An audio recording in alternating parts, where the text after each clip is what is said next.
এই তো ভাই, কি আচ্ছা, যাই অবস্থা হোক, আপনার? শুভ ভাই, ইটস এই গুড তো। Two C you. ওকে ভাইয়া, থ্যাংক ইউ সো মাচ। আমরা এই জায়গায় সবাইকে দেখে আসলে খুব খুশি। আম, আমরা যে কমেন্ট গুলো আসতেছে, কমেন্টের মধ্যে যে প্রশ্নগুলো আসবে, প্রশ্নগুলোর অ্যান্সার আমরা একটু পরে দেওয়ার চেষ্টা করব। তার আগে আমি আহ, সামিউল ভাই, ইমন, আরিফ ভাই, আপনাদের সবাইকে একটু থ্যাঙ্কস জানাইতে চাই যে এরকম একটা ইনিশিয়েটিভ আরিফ ভাইয়ের বলার পরে আমরা সবাই মিলে নিছি। সো থ্যাংক ইউ সবাইকে এখানে জয়েন করার জন্য। এরপরেও যারা আসবে তাদেরকেও আগে থেকেই থ্যাঙ্কস দিয়ে রাখলাম। সো আমরা আসলে আরিফ ভাই যে জিনিসটা সাজেস্ট করছিল যে আমরা একটা কোশ্চেন এন্ড অ্যান্সার সেশন করতে পারি, কোশ্চেন গুলো আমরা নিব।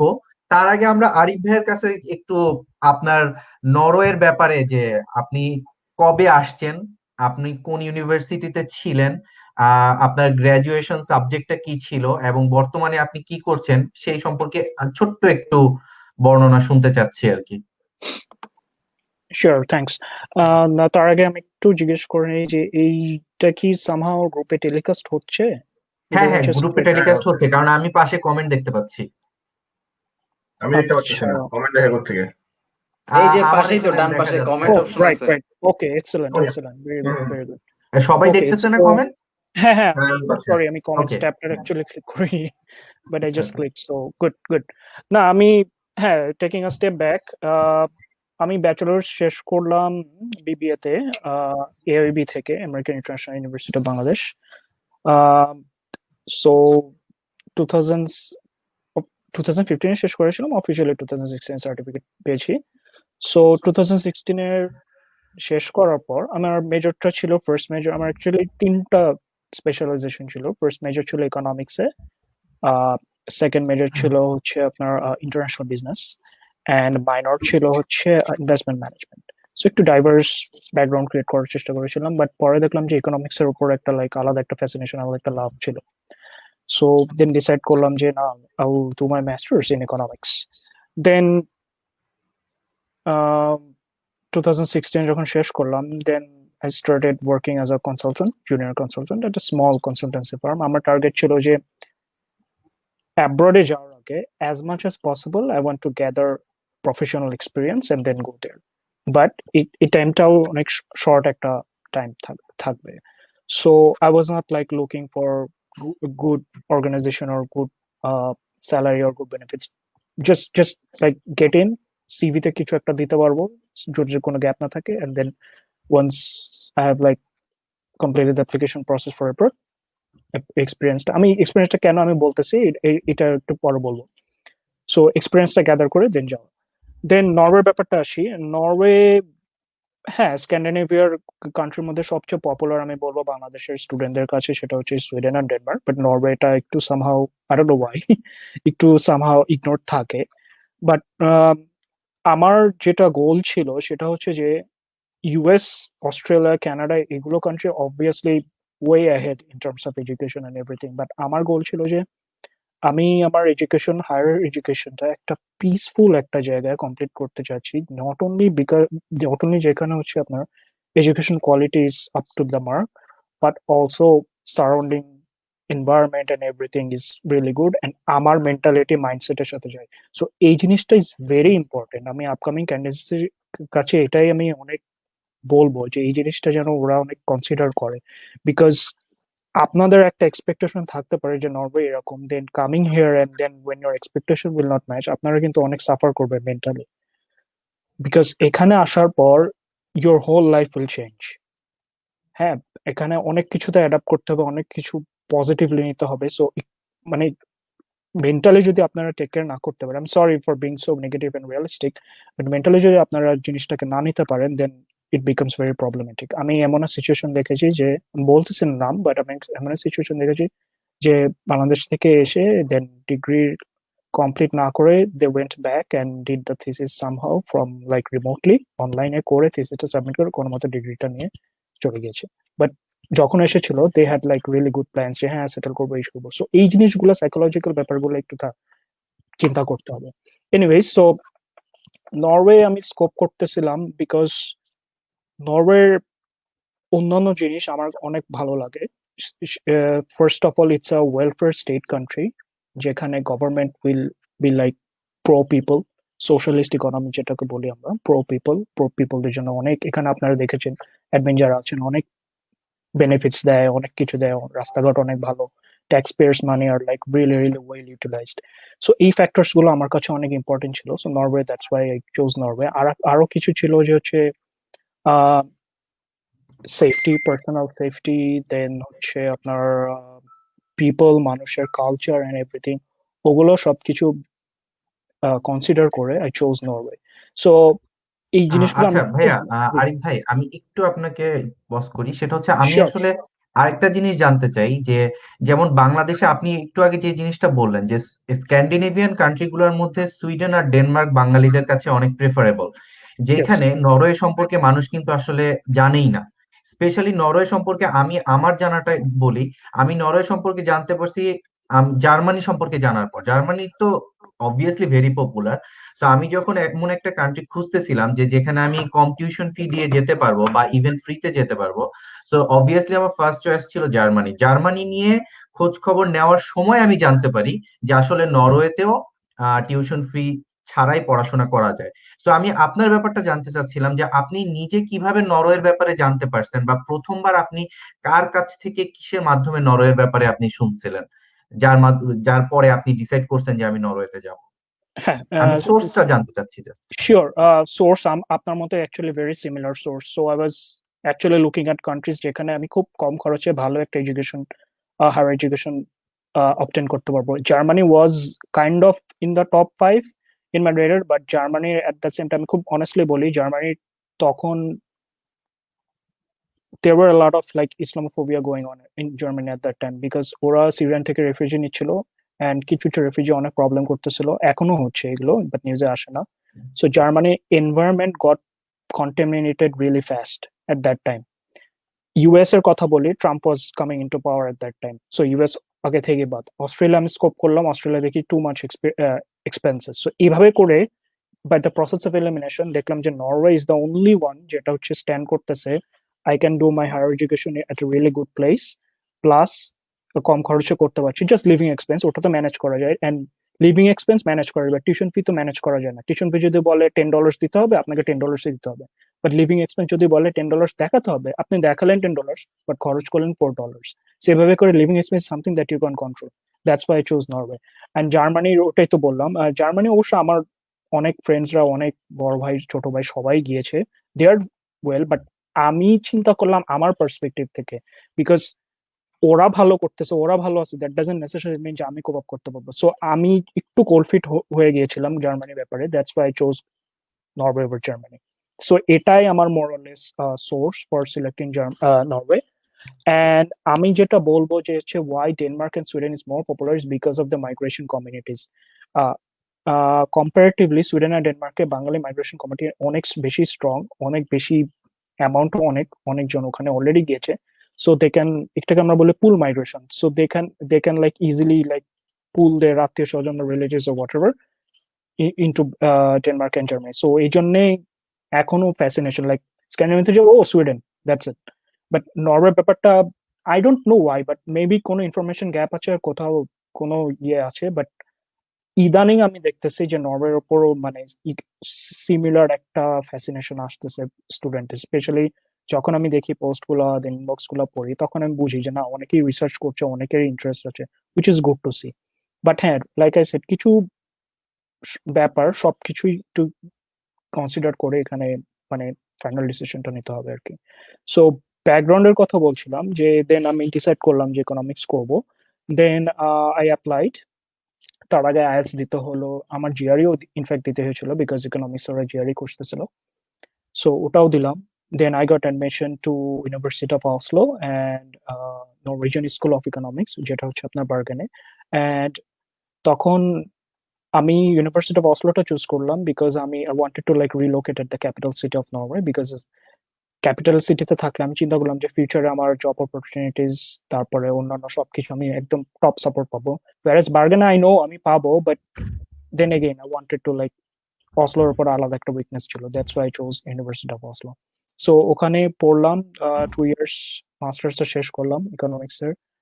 দেন ডিউরিং মাই মাস্টার্স আমি পার্ট টাইমের কিছু ট্রাই করছিলাম। দেন আমি দেখলাম যে ইউনিভার্সিটি অফ অসলো নোটিশ বোর্ডে, জাস্ট নোটিশ বোর্ডে, এটা পিনেও ছিল না, নাও ছিল না, নোটিশ বোর্ডে যে একটা like, even in fact it was in Norwegian, they were like looking for a project assistant for just 3 months part time একটা job.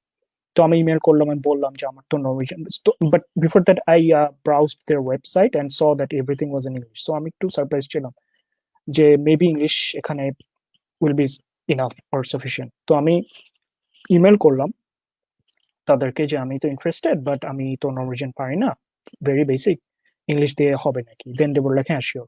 দেন আমি সিভি দিলাম and I wasn't expecting anything to be honest. CV দিলাম, ওরাও ইন্টারভিউর জন্য call করলো, গেলাম, interview খুব ভালো হলো। I was like very confident যে I would get the job and I did. তারপরে 3 months ওখানে করলাম। দেন হ্যাঁ 3 months ওখানে করলাম, ওটা হচ্ছে স্টুডেন্ট থাকার সময়। দেন আফটার গ্রাজুয়েশন আমি খুব স্ট্রাগল করছিলাম জব পাওয়ার জন্য। It was a very different scenario. I wasn't lucky so easy.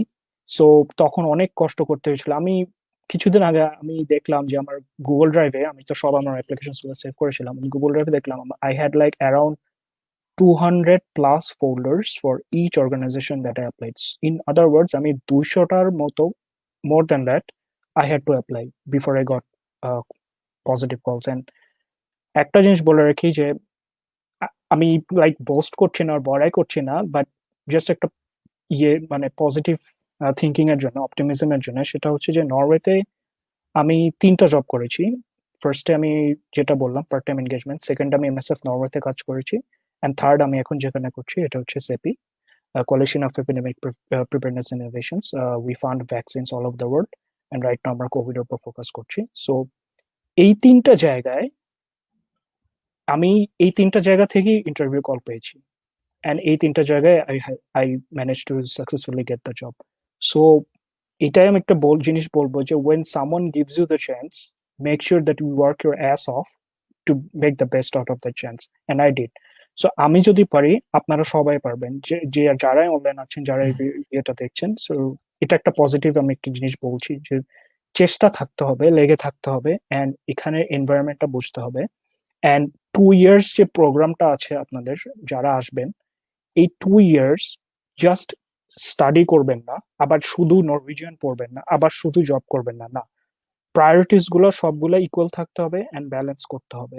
হ্যাঁ পড়াশোনা করবেন, good, but at the same time আপনার জব এনভায়রনমেন্টটা বুঝতে হবে। জব যদি খুঁজতে চান ফাইন, বাট জব এনভায়রনমেন্টটা বুঝতে হবে। This 2 years are your like training ground for what is ahead of your future after 2 years। So ওভাবে চিন্তা করে আপনাকে এই 2 years আপনাকে নিজেকে বিল্ড করতে হবে যে আচ্ছা 2 years পর আমি ইকোনমিক্স এর জন্য জব খুঁজছি, বাট আমি দেখতেছি যে এখানে মোস্ট অফ দ্য ইকোনমিক্স এর জবে হচ্ছে আপনার খুব কমন একটা সফটওয়্যার এখানে ইউজ করে, সেটা হচ্ছে পাইথন, স্ট্যাটিস্টিক্যাল প্রোগ্রামিং। তো এই সফটওয়্যারটা বাংলাদেশে যারা আসে, বাংলাদেশ থেকে যারা আসে, আমরা ইউজ করি না বাংলাদেশে এটা, বাট এখানে এসে যখন দেখি যে পাইথনটা লাগছে for any jobs that require economics graduates, আমি কিন্তু 2 years ইজিলি ইউটিউব টিউটিউব গুগল টুগল সেটা খুব বেসিক একটা কিছু পাইথনে করে ফেলতে পারি, এন্ড ইটস ভেরি সিম্পল, আর internet is the biggest resource right now. So এইভাবেই করে নিজেকে ট্রেন করতে হবে। আফটার 2 years বসে থাকা যাবে না, লেগে থাকতে হবে কন্টিনিউয়াসলি। হ্যাঁ এট দ্য সেম টাইম নরওয়ে ঘুরবেন, আড্ডা দিবেন, ফান করবেন, সবকিছু করবেন, বাট ইকুয়াল প্রায়োরিটিস দিয়ে, কোনো কিছু বেশি করা যাবে না, বিকজ এভরিথিং ইজ ইম্পর্টেন্ট। হ্যাঁ আপনি যদি ডিগ্রি কমপ্লিট করে বাংলাদেশে চলে যেতে চান, দ্যাটস অ্যানাদার ইস্যু, বাট আপনার যদি লং টার্ম এখানে থাকতে হবে, প্লেন থেকে ল্যান্ড করার পর দিন থেকে আপনাকে একদম লেগে থাকতে হবে। That's my only advice for everyone. Okay, thank you ভাইয়া আপনার সাজেশন গুলোর জন্য। আই হোপ ভাইয়ার যে টাইম লাইনটা ছিল অ্যাপ্লিকেশন থেকে শুরু করে জব পাওয়া পর্যন্ত, যারা আসতেছেন তারা এখান থেকে ইন্সপায়ার হবেন। আর আরেকটা জিনিস যেটা বলে রাখা ভালো, যে জিনিসটা গ্রুপের মধ্যে বা আমার মেসেঞ্জারের মধ্যে, ইভেন বাকি সব অ্যাডমিনদের মেসেঞ্জারে একটা কোশ্চেন আমাদের প্রায় শুনতে হয় যে ভাইয়া বিজনেস গ্রাজুয়েটদের জন্য জব অপরচুনিটি আসলে কিরকম। এই যে আপনাদের সামনে কিন্তু এখন এক্সাম্পলটা আছে, ভাইয়া একজন বিজনেস গ্রাজুয়েট হওয়া সত্ত্বেও দেখেন উনি কিন্তু অলমোস্ট 3টা জায়গা থেকে ইন্টারভিউ কল পেয়েছেন এবং 3টা জায়গাতেই উনি জব ম্যানেজ করতে পেরেছেন। সো মেইন জিনিসটা হচ্ছে আপনি কতটুকু এই জিনিসগুলোর জন্য আগ্রহী বা কতটুকু লেগে থাকতে পারেন। ভাইয়ার আরেকটা কথা আপনারা খেয়াল করেছেন কিনা জানি না, যে উনি উনার পিসিতে 200টা ফোল্ডারের উপর আছে। দ্যাট মিনস উনি অলমোস্ট প্রায় 200 জায়গায় অ্যাপ্লাই করেছে। এখন 200 জায়গায় অ্যাপ্লাই করার পর দেখেন উনি কিন্তু প্রায় 3টা জায়গা থেকে ইন্টারভিউ কল পেয়েছেন এবং 3টা জায়গা থেকেই উনি জব ম্যানেজ করতে পেরেছেন। সো এই জিনিসটা টোটালি ডিপেন্ড করে আপনাদের উপরই, আপনারা কতটা ভালোভাবে জব খুঁজবেন, কত জায়গায় অ্যাপ্লাই করবেন।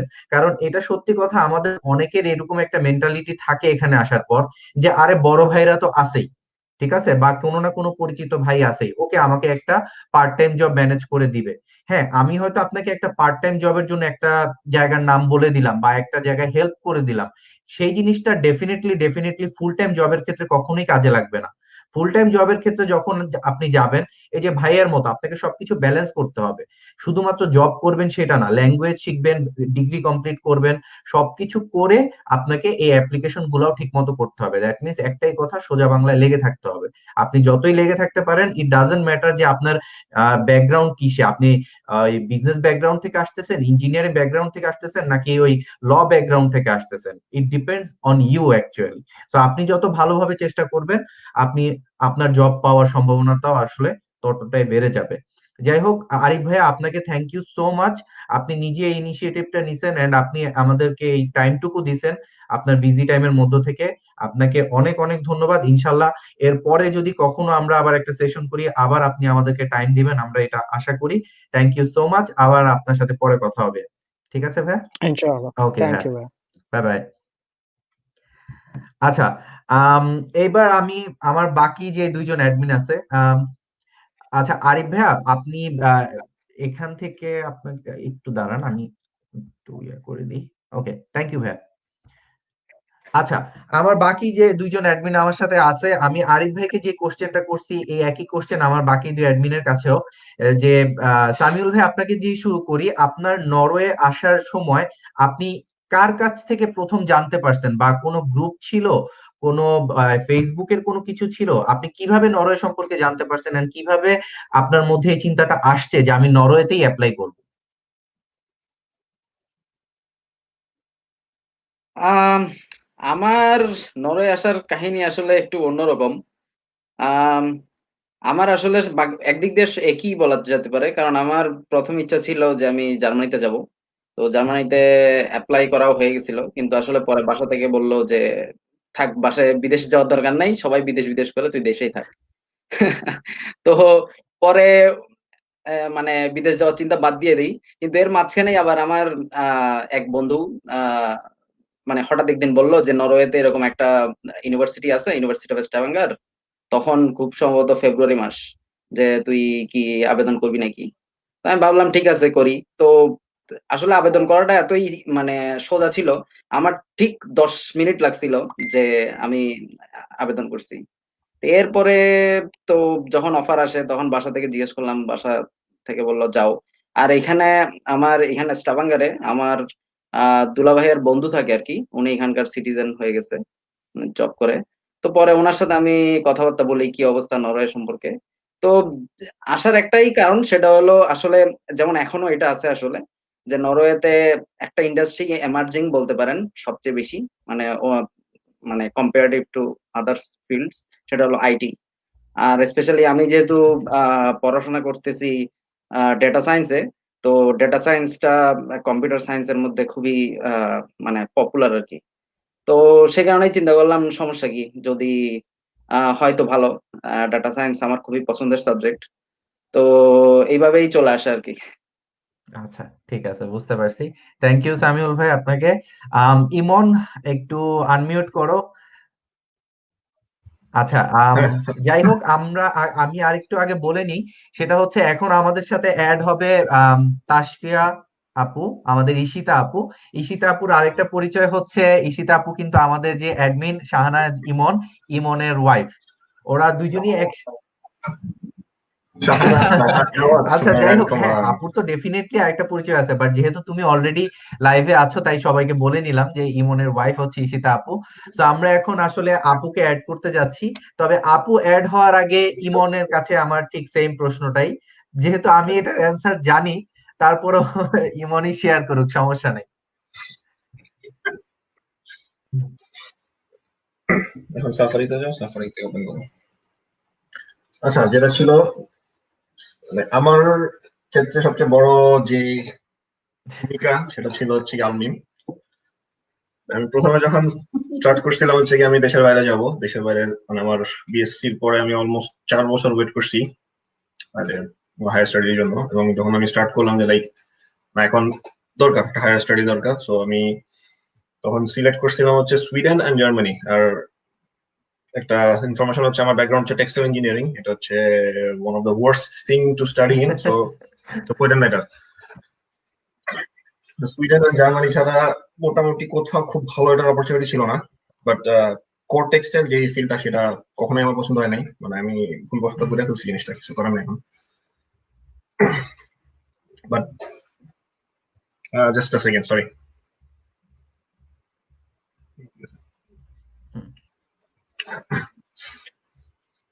বাট তখন যেটা ছিল হচ্ছে আপনার সুইডেনে অ্যাপ্লাই করার আগে যেটা ছিল আমার,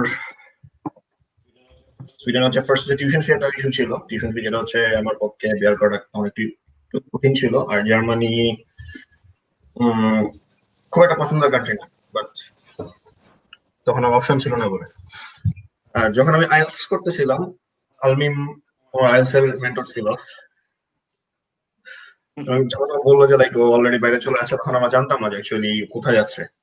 তো একদিন চিপাই নিয়ে গেলাম, জিজ্ঞেস করলাম যে কই যাচ্ছ।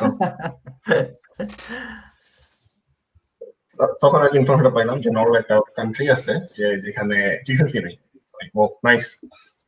পরে একটু খোঁজ খবর নিলাম, আমার পরে যেটা হচ্ছে কি আমার যেই সাবজেক্ট সেটার সাথে এটা মিউট করা হোক। আচ্ছা, আমার পাশে আছে এই যে আমরা কিন্তু একসাথে একই জায়গায়। আচ্ছা, ঠিক আছে, সমস্যা নেই, তোমাকে আমরা অনেক দেখছি, আপুকেই দেখা যাক। কি অবস্থা আপু, কেমন আছেন?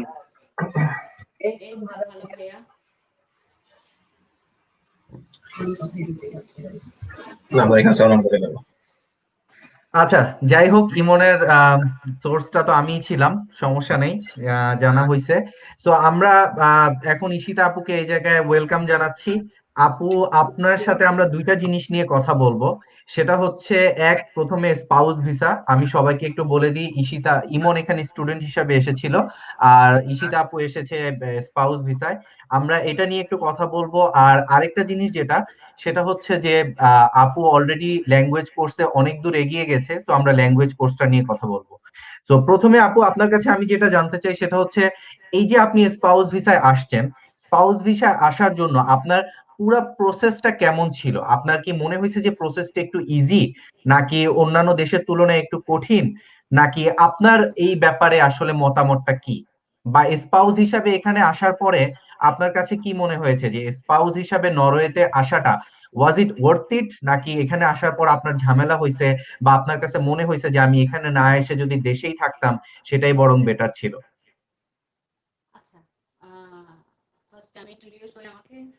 আচ্ছা, অনেক স্লো শোনা যাচ্ছে ইমন।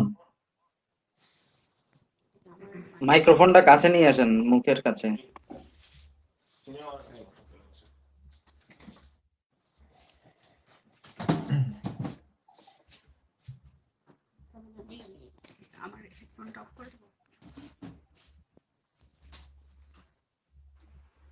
ওকে, ঠিক আছে। হ্যাঁ আপু, বলেন। ফল হচ্ছে প্রসেসটা খুবই ইজি। প্রথমে একটা ফর্ম থাকে, যে ফর্মটা অ্যাকচুয়ালি খুবই এমন কোনো ডিফিকাল্ট কোয়েশ্চেন থাকে না, কিন্তু কারো কারো কাছে খুব অড লাগতে পারে কোয়েশ্চেন গুলা, যে আপনার হাজবেন্ডের সাথে আপনার কতক্ষণ কথা হয়েছে, কবে দেখা হয়েছে, কোথায় বিয়ে হয়েছে, এন্ড অল দিস। কিন্তু এটা এখানকার সোসাইটি ওয়াইজ, রুলস ওয়াইজ খুবই নর্মাল। সো যা যা লেখা থাকে সেটা অ্যাপ্রোপ্রিয়েটলি অ্যান্সার করতে হবে। আর কথা হচ্ছে, ম্যারেজ সার্টিফিকেটটা বাংলাদেশি সাধারণত ইংলিশে হয় না, ওইটাকে ইংলিশে ট্রান্সলেট করতে হবে। আর বেসিক্যালি ওই ফর্মটা ফাইন্যান্সিয়াল স্টেটমেন্টটা আর হচ্ছে বিয়ের কাবিননামা বা যেটা সার্টিফিকেট থাকে সেটা ইংলিশে ট্রান্সলেট করে জমা দিতে হবে। এরপরে যদি ফাইন্যান্সিয়াল স্টেটমেন্ট আবার নিজের হাজবেন্ডের সবকিছু ঠিক থাকে তাহলে হইতে 4 মাস লাগে। আমার 4 মাস 10 দিন এরকম লাগছিল। এখন এটা ডিপেন্ড, যেহেতু এখন করোনার সিচুয়েশন, এখন ওরা কিভাবে জিনিসটা ডিল করবে সেটা আসলে ওরাই জানে ভালো। সো এটা গেল হচ্ছে প্রসেসিং এর ব্যাপার। আমি বলবো প্রসেসিংটা খুবই ইজি, বেসিক্যালি টাকা দেখাতে পারলেই হয়, সহজ আচ্ছা বাংলায়। আপু, আপনার কাছে আমার এখন দুইটা কোশ্চেন আছে। যেহেতু আপনি একটা ফর্মের কথা বললেন, আমি নিজেও ফর্মটা দেখছি। আমার কোশ্চেনটা হচ্ছে ফর্মের মধ্যে ওরা পিকচারও দিয়ে দিতে বলে। তো আপনি কি ওখানে পিকচার অ্যাড করছিলেন? এটা দুইটা জিনিস। অনেকে করে কি ফর্মটাকে পিডিএফ থাকা অবস্থায় ফিল আপ করে ফেলে, আবার অনেকে ওইটাকে প্রিন্ট করে ফিল আপ করে। তো আপনি কি, আমার কোশ্চেন দুইটা হচ্ছে, এক, আপনি কি ওখানে কোনো ছবি দিয়েছিলেন? আর দুই, যদি দিয়ে থাকেন ওইটা আপনি কিভাবে দিয়েছিলেন? ফর্মের সাথে আলাদাভাবে প্রিন্টেড ছবি দিয়েছিলেন নাকি অনলাইনেই ছবিটা আপনি মানে এটা আপলোড কি করেছিলেন? বিয়ের ছবি অর সামথিং, না শুধু নিজের ছবি? না, আমার ওটা ওইখানে যে খেয়াল নেই। কোশ্চেন গুলা থাকে ওইখানে কিন্তু হ্যাঁ। লেখা থাকে যে কোশ্চেন গুলার সাথে কোনো ছবি দেওয়ার জন্য। তো বিয়ের ছবিও হইতে পারে, যেটাই হোক, না, আপনি কি আমি কোনো কোনো ছবি ছবি দিয়েছিলেন? দেইনি, আমি ফর শিওর আমি আচ্ছা, কোনো ছবি দিইনি। ওকে। সো আমরা এই একটা জিনিস ক্লিয়ার হইলাম যে ওখানে অনেকে লেখা থাকে যে ছবি দিতে হবে। সো অনেকেরই এটা নিয়ে কোশ্চেন থাকে যে ভাইয়া আমরা এটার সাথে ছবি অ্যাড করব কিনা। সো অলরেডি আপনারা হয়তো অ্যান্সারটা পেয়ে গেছেন যে আপনাদের আসলে কোনো ছবি অ্যাড করা লাগবে না, এটা ম্যান্ডেটরি না। তবে যদি আপনারা চান তাহলে ছবি চাইলেও অ্যাড করে দিতে পারেন। হ্যাঁ, আরেকটা এটা জিনিস আপু, হ্যাঁ, আরেকটা জিনিস আমি যেটা জানতে চাই সেটা হচ্ছে, এই যে আপনি ব্যাংক স্টেটমেন্টের কথা বললেন, এই ব্যাংক স্টেটমেন্টটা আসলে কার নামে হইতে হবে? অর্থাৎ এটা আপনি তো স্পাউস হিসাবে অ্যাপ্লাই করতেছেন, এইটা কি চাইলে আপনি আপনার প্যারেন্টস বা কারোটা দেখাইতে পারবেন নাকি আপনাদের নিজেরই হইতে হবে? না, এটা হচ্ছে পুরোটুকু হাজবেন্ডের নামে, যে অ্যাকাউন্টে টাকাটা দেখানো হবে ওটা হাজবেন্ডের রেফারেন্সে থাকতে হবে, যে এই this account is belong to my husband. So সে আমার আমার সব ফাইন্যান্সিয়াল দায়ভারটা তার। সো আচ্ছা, অবশ্যই এটা যেহেতু আমি তার রেফারেন্সে যাচ্ছি, তার রেফারেন্সই সবকিছু হতে হবে। ওকে। এই এই একটা জিনিস। আরেকটা প্রশ্ন হচ্ছে, আমরা অনেক ক্ষেত্রেই দেখছি অনেক কাপল ভিসা পাইছে যেখানে হয়তো হাজবেন্ডের নামে ছিল না, ব্যাংক স্টেটমেন্টটা স্পাউস যে অ্যাপ্লাই করতেছে তার নামেই ছিল। সো আপনার কাছে এই জিনিসটা কি মনে হয়, যদি স্পাউস যে অ্যাপ্লাই করতেছে তার নামে ব্যাংক স্টেটমেন্টটা হয় তাহলে কি কোনো সমস্যা হওয়ার চান্স আছে? আমার মতে নাই, যেহেতু তারা কাপল, তারা ম্যারিড, সো সেটা ওরা একভাবে একইতেই কাউন্ট করবে, করার কথা। আচ্ছা, বুঝতে পারছি। এখানে একটা ওকে, এখানে একটা ঠিক আছে। তাইলে অ্যাপ্লিকেশন এখানে প্রসেস আরেকটা সম্পর্কে তো clause আমরা আছে, শুনলাম। সেটা হচ্ছে clause আছে, সেটা হচ্ছে ফর্মের মধ্যে আছে, যদি ওয়াইফ মানে স্পাউস সে নামে 24 ইয়ার্স এর নিচে হয় তাহলে অ্যাকাউন্টটা অবশ্যই হাজবেন্ড। হাজবেন্ডের নামে হবে। ভাইয়া কথা ক্লিয়ার না কিন্তু। থাকো না। এখন শোনা যাচ্ছে? হ্যাঁ, এখন একটু ক্লিয়ার বলো। আচ্ছা, যেটা বলতেছিলাম, যেটা হচ্ছে ফর্মের মধ্যে একটা ক্লজ আছে, সেখানে স্পাউসের এজ যদি 24 এর নিচে হয় হুম। তাহলে অ্যাকাউন্টটা অবশ্যই তার হাজবেন্ডের নামে হইতে হবে, মানে যে অ্যাকচুয়াল অ্যাপ্লিকেন্ট ছিল, যে স্টুডেন্ট ছিল তার নামে হইতে হবে। আর যদি 24 এর অ্যাবভ হয় তাহলে স্পাউসের নামে হলেও সমস্যা নেই। আচ্ছা, তাহলে আমরা এই জিনিসটা এখন ক্লিয়ার হইলাম যে স্পাউস ভিসা অ্যাপ্লিকেশন করার জন্য যে ব্যাংক স্টেটমেন্টটা দেখাইতে হবে সেটার জন্য অবশ্যই হাজবেন্ড বা ওয়াইফের নামে হইতে হবে। এটা হচ্ছে ফার্স্ট টার্ম, যে কোনো একজন। কিন্তু ওয়াইফের এজ যদি 24 এর নিচে হয় তাহলে অবশ্যই ব্যাংক স্টেটমেন্টটা হইতে হবে যে মেইন অ্যাপ্লিকেন্ট অর্থাৎ স্টুডেন্ট হিসাবে যে আসতেছে তার নামে। ক্লিয়ার? এটাই তো, রাইট? হ্যাঁ, এটাই। ওকে, গ্রেট। আচ্ছা, ওকে, ঠিক আছে আপু, আপনার কাছে আমার নেক্সট কোশ্চেন সেটা হচ্ছে ল্যাঙ্গুয়েজ লার্নিং নিয়ে।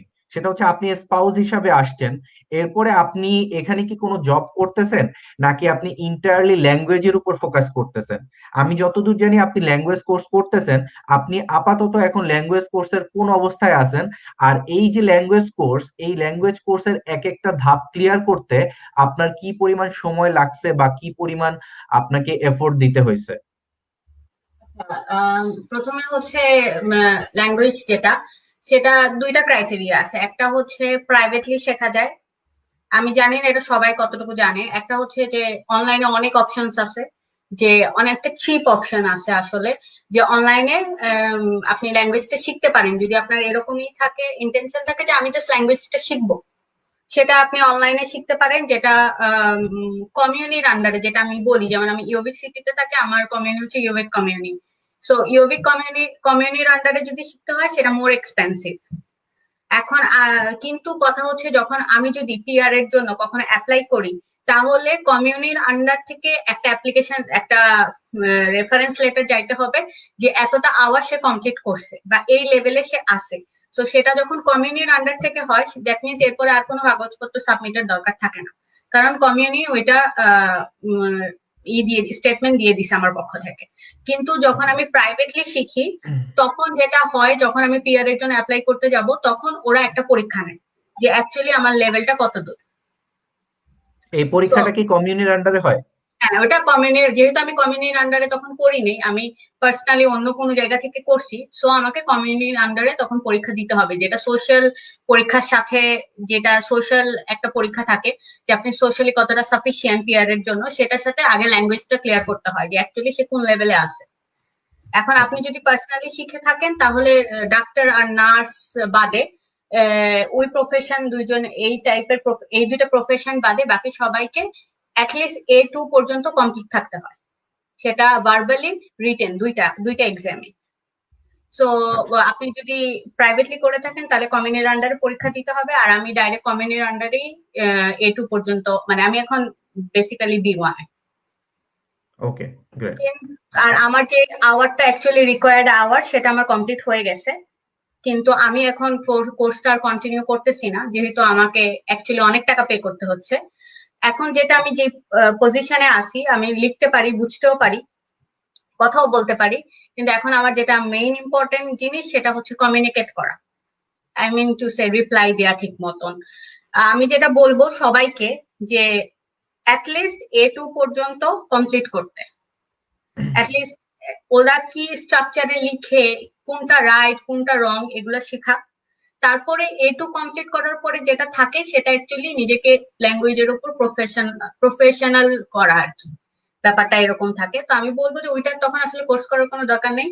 আপনি যদি কাজ করেন কোনো, তাহলে সেখানে কলিগদের সাথে নষ্ট কথা বলেন, যদি কোথাও শপিং এ যাচ্ছেন সেখানে চেষ্টা করেন নস্কে কথা বলতে।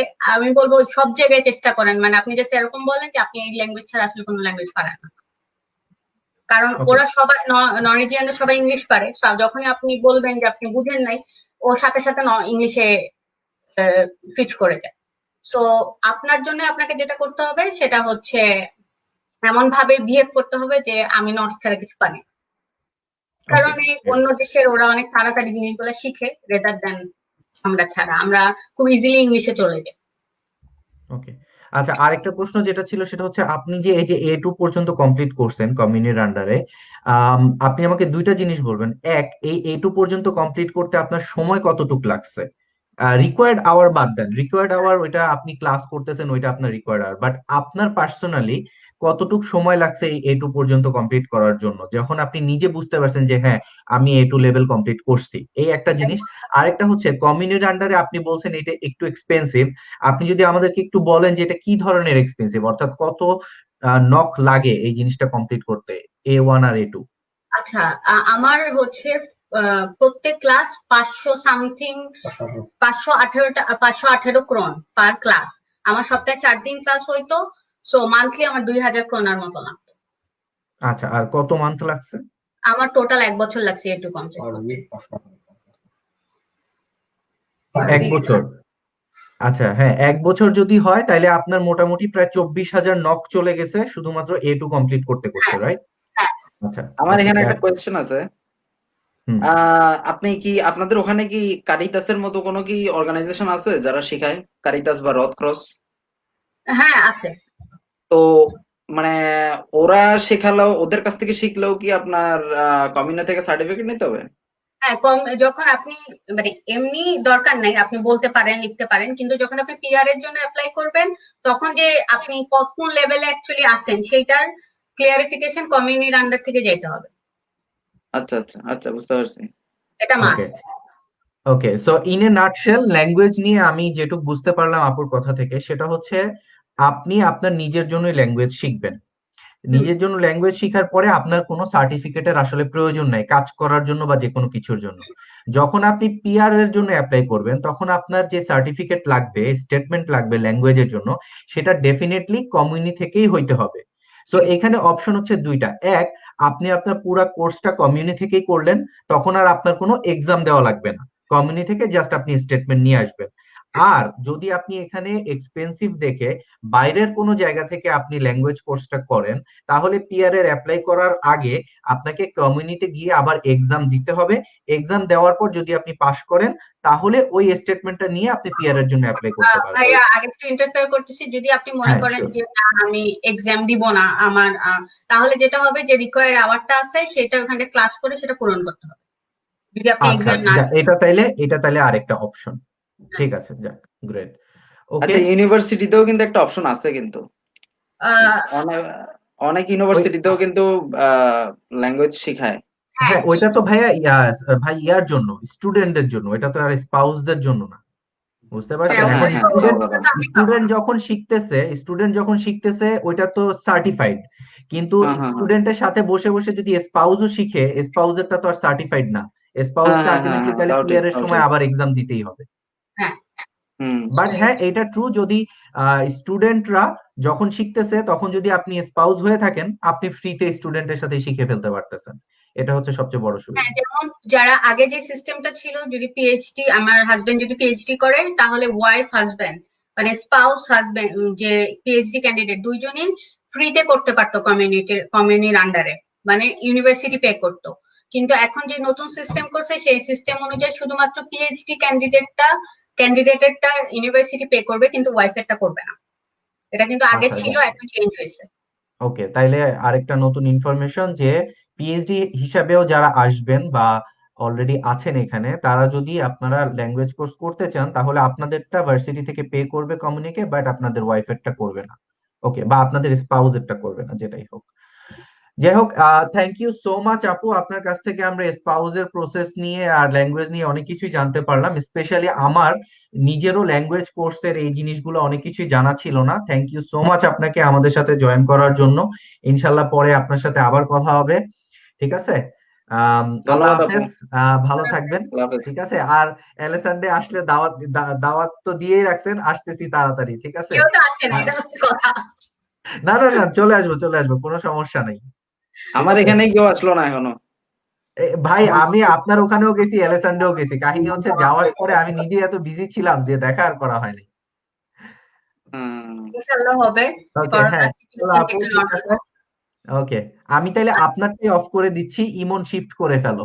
ওকে ওকে, বাই, থ্যাংক ইউ। বাই। ভাই, আল্লাহ হাফেজ। আচ্ছা, আমাদের আরো দুইজন গেস্ট আছে যারা একটু পরে আসবে, কিন্তু গেস্ট আসার আগে আমরা যেটা করব, এতক্ষণ আপনারা যা কমেন্ট করেছেন, কমেন্টের মধ্যে যে প্রশ্নগুলা করেছেন আমরা প্রশ্নগুলোর অ্যান্সার দেওয়ার চেষ্টা করব বা আমরা নিজেদের মধ্যে একটু আলোচনা করব। সেটা হচ্ছে প্রথম কোশ্চেন, ভাইয়া নরওয়েতে মাস্টার্স করতে চাই, নরওয়েতে যে কত months part time work permit পাওয়া যাবে, জব পাওয়া কি কঠিন? আসলে ভাইয়া আপনি স্টুডেন্ট হিসাবে যতদিন থাকবেন, ও আচ্ছা, আরেকটা জিনিস, আমি এখানে কারো নাম দেখতে পারতেছি না, খালি ফেসবুক ইউজার লেখা আসতেছে, সো ভাইয়া নাকি আপু আমি জানি না, আমি জাস্ট অ্যান্সার গুলা দিয়ে যাচ্ছি। ওকে, কেউ মাইন্ড করবেন না। ব্যাপারটা হচ্ছে আপনি যতদিন পর্যন্ত স্টুডেন্ট থাকবেন ততদিন পর্যন্তই আপনাদের পার্ট টাইম ওয়ার্ক পারমিট থাকবে, অর্থাৎ আপনি পার্ট টাইম জব করতে পারবেন। জব পাওয়াটা কঠিন কিনা এটা আসলে ভাইয়া ডিপেন্ড করে আপনি কোন সিটিতে আছেন সেটার উপর।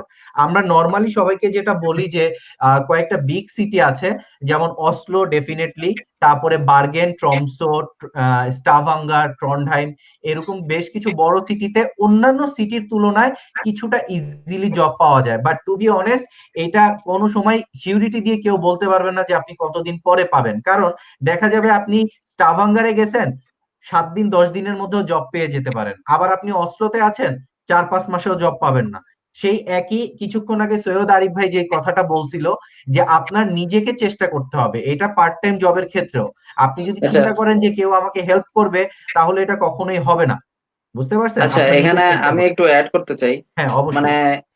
এখানে আসার পর হলো দেখা যায় বেশিরভাগ মানুষই আমাদের কাছে জিজ্ঞেস করে, কিন্তু জিজ্ঞেস করে হ্যাঁ তারা ইনফরমেশন গুলা নেয় যে এরকম অ্যাপ্লাই করতে হবে, কিন্তু করেই দেখা যায় আর ঠিক মতো কিছু করে না।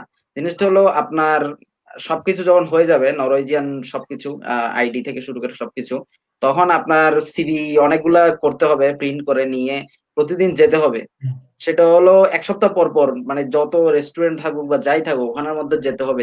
যে ওদেরকে কিছুদিন পর, পর ওদেরকে ডিস্টার্ব করতে হবে। আপনি মাসে ১ দিন গেলেন, গিয়ে বললেন আমি চাকরি পাচ্ছি না, তাহলে তো আর হবে না। এবং এটা বেশিরভাগ মানুষই এটা করে আরকি। এটাও একটা অন্যতম কারণ চাকরি সহজে এখানে না আমি একটা পাওয়ার। কাজ করতে পারি, যেটা হচ্ছে আমি আমি একটা ভালো এক্সাম্পল এটার জন্য, যেটা হচ্ছে আরিফ ভাই যেটা বললেন যে প্লেন থেকে নামার পরেই নিজের থেকেই খুঁজতে হবে সবকিছু। এখানে এই কাজটা আমি করছিলাম না, সেটা হচ্ছে আমার প্রথম পার্ট টাইম জব পেতে ৭ মাস লাগছিল, এবং সেটা আমি আমার সিভিতে পাইনি, সেটা পাইছি আমি অস্ত্রতে। সেই আমারও আমিও ফেব্রুয়ারিতে জব পাইছি। বাট লাইক তো যেটা হচ্ছে প্রথমে আমি আসার পরে যেটা হচ্ছে আমাদের মধ্যে একটা কি বলে এটা সুপিরিয়রিটি কমপ্লেক্স কাজ করে, যেটা হচ্ছে আমি কেন মানুষকে গিয়ে বলে বেড়াবো। কিন্তু এখানে যেটা হচ্ছে জব পাইতে লোকেই করতে হবে, এক্স্যাক্টলি। অনেকগুলো ঠিক, সিভি ঠিক, প্রিন্ট ঠিক। করতে হবে এবং দোকানে দোকানে যেতে হবে, নট লাইক সেটাই। আমি লজ্জা পাওয়া যাবে না অনলাইনে আসলে। গিয়ে কথা বলতে হবে এবং বলতে হবে খুবই হামলি, লাইক আমার একটা জব লাগবে না আমি মারা যাবো। আচ্ছা, হ্যাঁ, আমার ইমনের এই থেকে এটা কথা ধরে আমি আমার একটা এক্সপিরিয়েন্স শেয়ার করি। সেটা হচ্ছে আমার অবশ্য এতদিন লাগে নাই, আমি অগস্টে আসার পরে অক্টোবর থেকে আমি জব শুরু করি, তো আমার জাস্ট লিটারালি 2 মাসের মতো লাগছিল জব পাওয়ার জন্য। তো ওই জবটা আমি বেশ কিছুদিন করি, করার পরে ওই জবটা ছেড়ে আমি তখন একটু ভালো জবের চেষ্টা করতেছিলাম, যে রেস্টুরেন্টে আর কতদিন করব। এখানে বার্গার কিং এ জব করাটা আসলে খুবই আরামের বা শান্তির। তো আমি বার্গার কিং এ যখন জব খুঁজতে যাই, আমাকে ওরা বলছিল 2 মাস পরে যোগাযোগ করতে, যে 2 মাস পরে সামার শুরু হবে, 2 মাস পরে তুমি আসো, তখন একটা পজিশন ওপেন থাকবে। আমি লিটারালি 15 দিন পরে গিয়ে ওকে আবার নক করছি, যে দেখো আমার তো আসলে জবটা খুব দরকার, 2 মাস তো বসে থাকা যাবে না। সে আমাকে বলছে ঠিক আছে তাহলে তুমি 1 মাস পরেই আসো। কিসের 1 মাস, আমি 4 দিন পরে আবার গেছি। এইভাবে লিটারালি পরের 15 দিনের মধ্যে আমি 5 দিন তার কাছে গেছি। এরপরে বেচারা লিটারালি বিরক্ত হয়ে আমাকে কন্ট্রাক্ট দিয়ে দিছে, বলছে ঠিক ঠিক, আছে ঠিক। আমি ওকে কন্ট্রাক্ট ঠিক। দিয়ে দিচ্ছি, তুমি অ্যাটলিস্ট আগামী 7টা দিন আমাকে ডিস্টার্ব করো না। 7 দিন তো দূরে থাকে, আমি 2 দিন পরে গিয়ে বলছি আচ্ছা কন্ট্রাক্ট তো দিছো, আমার তো কাজ লাগবে, তুমি আমাকে কাজও দিয়ে দাও। বেচারা বিরক্ত হয়ে তার 2 দিনের মাথায় আমাকে কাজও দিয়ে দিছে। সো আপনাদের কাছে এটা যেমনই মনে হোক না কেন, এই আমি একটু উইয়ার্ড ভাবেই বলি, এটাকে ছেঁচড়ামি বলে অনেকে, আপনাকে এই ছেঁচড়ামিটু করতে হবে কাজের জন্য। যত আপনি হাম্বল ওয়েতে এই ছেঁচড়ামিটা করতে পারবেন, এটা এমন না যে আপনি বলবেন এই তুমি আমার জব দিচ্ছ না কেন, আমার জব লাগবে আমাকে জব দাও। নরওয়েতে কোনো কিছুই এভাবে হয় না। আপনি যাই করেন আপনাকে হাম্বল ওয়েতে করতে হবে। খুব ভালোভাবে রিকোয়েস্ট করে বলবেন যে দেখো আমার খুব বাজে অবস্থা যাচ্ছে, যতই আপনার ভালো অবস্থা থাকুক বলবেন আমি বাজে অবস্থায় আছি, I need a job, I need money. কারণ এই জায়গায় সবকিছু এত বেশি এক্সপেন্সিভ, বাংলাদেশ থেকে আনা টাকা দিয়ে চলতে গেলে লিটারেলি একদম পকেট ফাঁকা হয়ে যাবে। এই কারণে হাম্বল হইতে হবে, নিজের থেকে চেষ্টা করতে হবে, বারবার যেতে হবে, ইনশাল্লাহ দেখবেন জব যেখানেই থাকেন। যেমন আমি ছিলাম ভেস্টফোর্ডে, আপনি যে কাউকে জিজ্ঞেস করে দেখেন ভেস্টফোর্ডে কোনো জব নাই, ঠিক আছে, বাট তারপরও আমরা ওই বছর যে 4 জন গেছিলাম আমরা 3 জনই লিটারেলি 2 মাসের মধ্যে জব পেয়ে গেছি। ঠিক আছে, জাস্ট একটাই কারণ আমরা একসাথে বের হইতাম, অনেকগুলা সিভি নিতাম, সকালে বের হইতাম ছুটির দিনে, দেখা যেত লাঞ্চও প্যাকেটে করে নিয়ে গেছি, বিভিন্ন জায়গায় গেছি, সিভি দিছি, কথা বলছি, এইভাবেই আচ্ছা, আসলে এখানে জব হয়। আমি আরেকটা কথা বলতে চাই।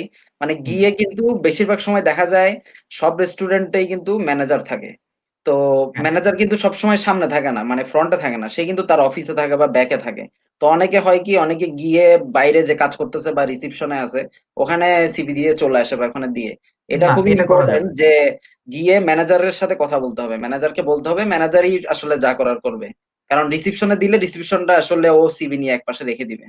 তো এই এক্স্যাক্টলি, জিনিসটাও খুবই এক্স্যাক্টলি। গুরুত্বপূর্ণ। তো আমি একটা ছোট্ট এক্সাম্পল দিই, আমি যেভাবে আসলে অ্যাপ্রোচ করতাম, আমি সুন্দর মতো একটা দোকানে ঢুকতাম, ঢুকে জাস্ট বলতাম যে may I speak to the manager please. এটা বললেই আসলে ওরা বলে যে ও না থাকলে তো নাই, আর যদি থাকে তাহলে ও অবশ্যই আপনাকে ডেকে দিবে, যেহেতু আপনি ম্যানেজারের সাথে কথা বলতে চাইছেন। এরপর ম্যানেজার যখন আসতো আমি জাস্ট সুন্দর মতো জাস্ট বলতাম যে I am basically an international student.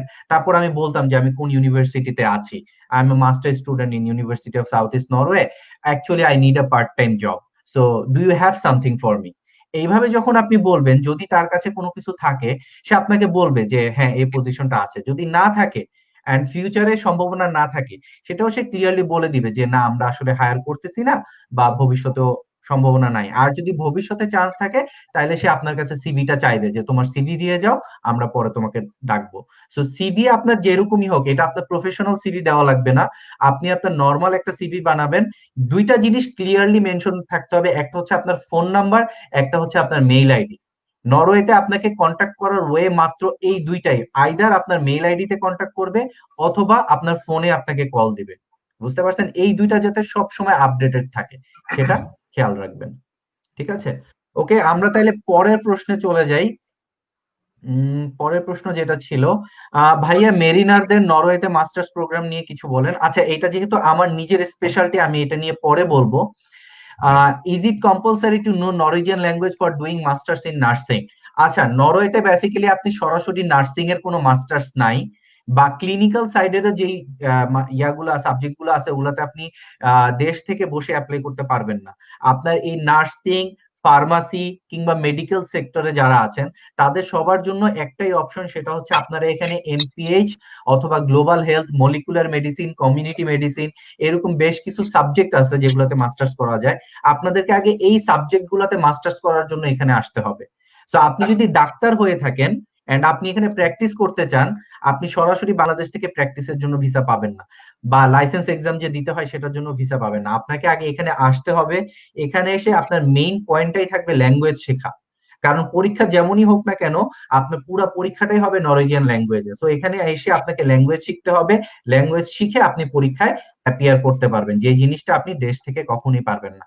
So medical background বা এই ধরনের ব্যাকগ্রাউন্ডে যারাই আছেন আপনাদেরকে প্রথমে এখানে মাস্টার্স এর জন্যই আসতে হবে, এসে আপনি আচ্ছা, ল্যাঙ্গুয়েজ শিখবেন। আমাদের ইউনিভার্সিটি স্টাভাঙ্গারে কিন্তু একটা নার্সিং রিলেটেড ইন্টারন্যাশনাল প্রোগ্রাম চালু করছে গত বছর থেকে। এখানে অলরেডি একজন আচ্ছা, স্টুডেন্ট আছে। তো আমি ঠিক পুরা জানি না ওই এক্সাক্ট নামটা কি, কিন্তু খুঁজলে পাওয়া যাবে ওটা, গ্রেট। নার্সিং এই যে রিলেটেডই। এটার ব্যাপারে আমার আইডিয়া ছিল না, সামিউল ভাই যেহেতু স্টাভাঙ্গারে, সামিউল ভাই আইডিয়াটা দিয়ে দিল। সো আপনারা যারা নার্সিং ব্যাকগ্রাউন্ডের আছেন আপনারা কিন্তু ইচ্ছা করলেই এখন সরাসরি ইউনিভার্সিটি অফ স্টাভাঙ্গারের ওয়েবসাইটে যেতে পারেন, গিয়ে জাস্ট খুঁজে দেখেন, খুঁজে দেওয়ার পরে আপনি রিকোয়ারমেন্ট গুলো চেক করেন, যদি দেখেন যে আপনার সাথে ম্যাচ করে ডেফিনেটলি আপনি সেখানে অ্যাপ্লাই করে ফেলতে পারেন। আর সামিউল ভাইরে আমি আর একটু প্যারা দিই, একদম ওপেন ফেস লাইভে বলে দিচ্ছি যে যদি আপনাদের কারো মনে হয় যে এই ব্যাপারে আপনাদের কোনো হেল্প দরকার, সামিউল ভাই অ্যাডমিন প্যানেলে আছে, অবশ্যই আপনারা সামিউল ভাইকে একটা নক দিতে পারেন যে ভাই আমি এটা সম্পর্কে ইন্টারেস্টেড। সামিউল ভাই এই ব্যাপারে একটু খোঁজ খবর নিয়ে রাখলো, আপনাদেরকে পরে হেল্প করতে পারবে। ভাই আমি একলা কেন প্যারা খাবো, আপনিও খান। আহ, আচ্ছা, আমরা এর পরেরটায় চলে যাচ্ছি। আসসালামু আলাইকুম ভাইয়া, স্পাউস নিয়ে যেতে চাচ্ছি, সে প্রেগনেন্ট এন্ড সম্ভাব্য ডেট জুনের শেষের দিকে। যদি সব পেপার সময় মতো জমা দেই তাহলে কোনোভাবে কি এর মধ্যে যাওয়া পসিবল সামনের সেশনের জন্য? আচ্ছা, দেখেন ভাইয়া, এটা কিন্তু আসলে আমি যদি লিগাল ওয়ে বা এখানকার রুলস অনুযায়ী চিন্তা করি তাহলে কোনো প্রবলেম নাই, বাট প্রবলেমটা কিন্তু আপনার পার্সোনাল। একটা বেবি হওয়া কিন্তু, মাইন্ড করেন না, আপনি একটা ছেলে বা আমিও একটা ছেলে, আমরা এই জিনিসটা বুঝবো না, কিন্তু একটা বেবি হইলে একটা মেয়ের উপর দিয়ে বা একটা ওয়াইফের উপর দিয়ে যে আসলে কি যায়, কি পরিমাণ পেইনের মধ্যে দিয়ে যায়, এটা আমি বা আপনি চিন্তাও করতে পারবো না। তো দেখা যাবে আপনার জুনের শেষে হওয়া মানে কি জানেন, আপনাকে যেতে হবে কিন্তু জুলাইয়ের মধ্যে বা অগাস্টের মধ্যে।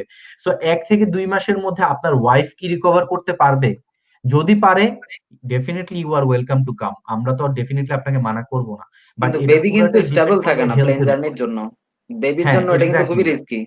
খুবই রিস্কি, কারণ মাত্র 1 মাস বা 1.5 মাস বয়স হবে তখন আপনার বেবির। তো আপনাকে এইটা মাথায় রাখতে হবে যে আপনার ওয়াইফ বা আপনার বেবি এইটার জন্য তখনও উপযুক্ত কিনা। যদি উপযুক্ত হয় ডেফিনেটলি আপনি আসেন, ঠিক আছে, এটা টোটালি আপনার উপর ডিপেন্ড করে, বাট কোনো সমস্যা নাই, মানে রুলস অনুযায়ী কোনো প্রবলেম নাই আর কি। আচ্ছা, আহ পরের প্রশ্ন, ব্রো নরওয়েতে কি বাবা মা বোন ভাইকে স্পন্সর করে নেওয়া যায়? আচ্ছা, না, নেওয়া যায় না, একদম ফ্র্যাঙ্কলি ওপেনলি বলে দিলাম, এটাতে নেওয়া যায় না। সর্বোচ্চ যেটা করতে পারেন, আপনার ভাই বোনকে আপনি কখনোই আনতে পারবেন না, কখনোই না, ইভেন ট্যুরিস্ট ভিসার জন্য আপনার ভাই বোনকে ভিসা দিবে না, একদম ফ্র্যাঙ্কলি ওপেনলি বলে দিলাম। আপনি যেটা করতে পারেন, আপনার বাবা মাকে ট্যুরিস্ট ভিসাতে 3 মাসের জন্য এখানে আনতে পারেন, তারা আসবে, ঘুরবে ফিরবে, চলে যাবে, দ্যাটস ইট। যখন আপনি পাসপোর্ট পেয়ে যাবেন, পিআরও না, পাসপোর্ট পেয়ে গেলে আপনি ট্রাই করতে পারেন, বাট একদম ফ্র্যাঙ্কলি বলি এটা খুবই খুবই খুবই একটা ডিফিকাল্ট প্রসেস, কারণ এখানে শুধু যে আপনার ওই পাসপোর্ট পেয়ে যাবেন, মানি অ্যাপ্লাই করতে পারবেন সেটা না। যদি আপনার বাবা মা দুইজনই বেঁচে থাকে তাহলে আপনি কখনোই আনতে পারবেন না, কারণ তারা দুইজন দুইজনের জন্য সাপোর্ট হিসাবে আছে। যদি একজন বেঁচে থাকে তখন আপনি এইভাবে অ্যাপ্লাই করতে পারেন যে আমার বাবা মা কিংবা মা তারা ওখানে একলা, তাদেরকে দেখার কেউ নাই, সো আমি তাদেরকে এখানে নিয়ে আসতে চাচ্ছি।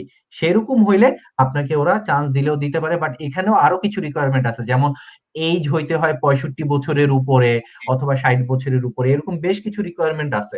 সো সোজা বাংলায় বলতে গেলে আপনি কখনোই আসলে পারবেন না, ঠিক আছে? সো এখন আপাতত এই চিন্তা করার দরকারও নেই। তারপরে প্রশ্ন আপনি বলছেন ল ব্যাকগ্রাউন্ড হলে মাস্টার্স কোন কোন সাবজেক্টে করা যায়। ভাইয়া দেখেন, এই ব্যাকগ্রাউন্ডটা তো আসলে আমরা একদম ক্লিয়ারলি বলতে পারবো না, কারণ আমরা এখানে যারাই আছি ল ব্যাকগ্রাউন্ডের আসলে এখানে কেউ আছে বলে আমার জানা নেই। সো তারপর আমি আমার ইউনিভার্সিটিতে একটা সাবজেক্ট যেটা আছে মাল্টিকালচারিজম এন্ড কিছু একটা, সো আপনি ওই সাবজেক্টে অ্যাপ্লাই করে দেখতে পারেন, ওইটা ল ব্যাকগ্রাউন্ডের। এনটিএনইউ তে মেরিটাইম ল আছে, ইউনিভার্সিটি অফ অসলোতে ল রিলেটেড সাবজেক্ট আছে। সো আপনাকে এই সাবজেক্ট গুলো নিজেকে খুঁজে বের করতে হবে।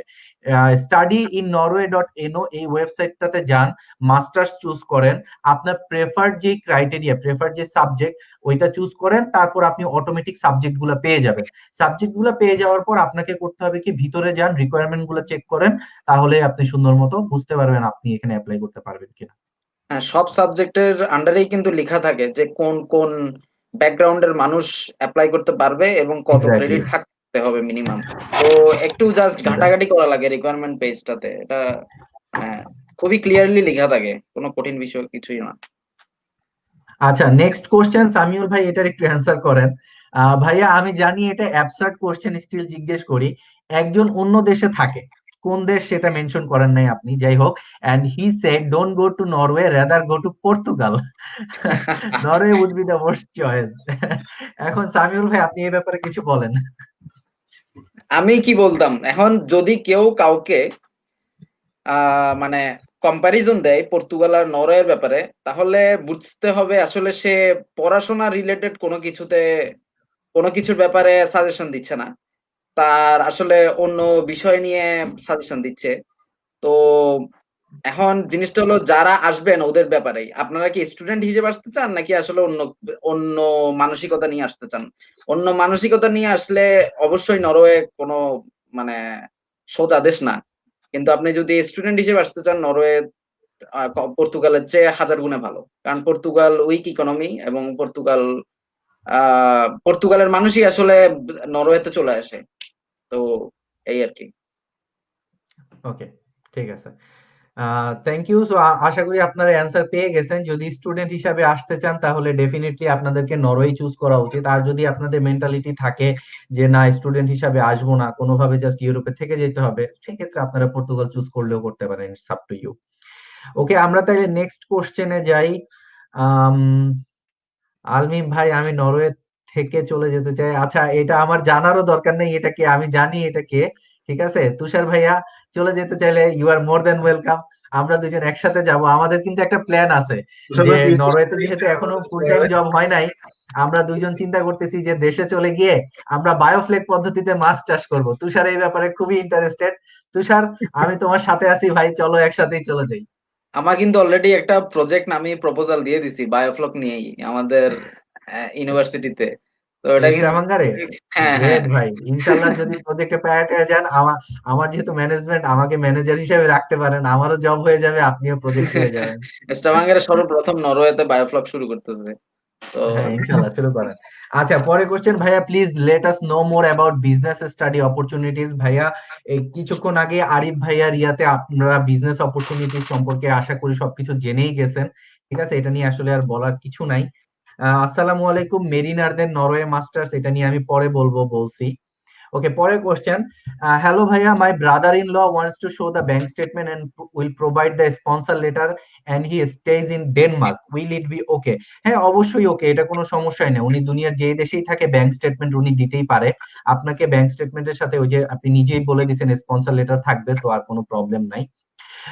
If words are not specified to write SOP, what will be the standard count? এটা আসলে ডিপেন্ড করে, অনেকে আসলে করে কি, দেখা গেছে 600 ওয়ার্ড লেখছে, বাট এত ভালোভাবে লেখছে যে 600 ওয়ার্ডের মধ্যে তার প্রত্যেকটা পয়েন্ট খুব ভালোভাবে চলে আসছে। সেক্ষেত্রে 600 ইজ এনাফ। আবার অনেকের হয়তো দেখা যায় ব্যাকগ্রাউন্ড নিয়ে অনেক বেশি লিখে ফেলে, অথবা সাবজেক্ট বা ইউনিভার্সিটি নিয়ে একটু বেশি লিখে ফেলে, সেই ক্ষেত্রে হয়তো অনেকের 800 থেকে 1000 চলে যায়। আমার প্রেফার্ড ওয়ার্ড কাউন্ট হচ্ছে 1000।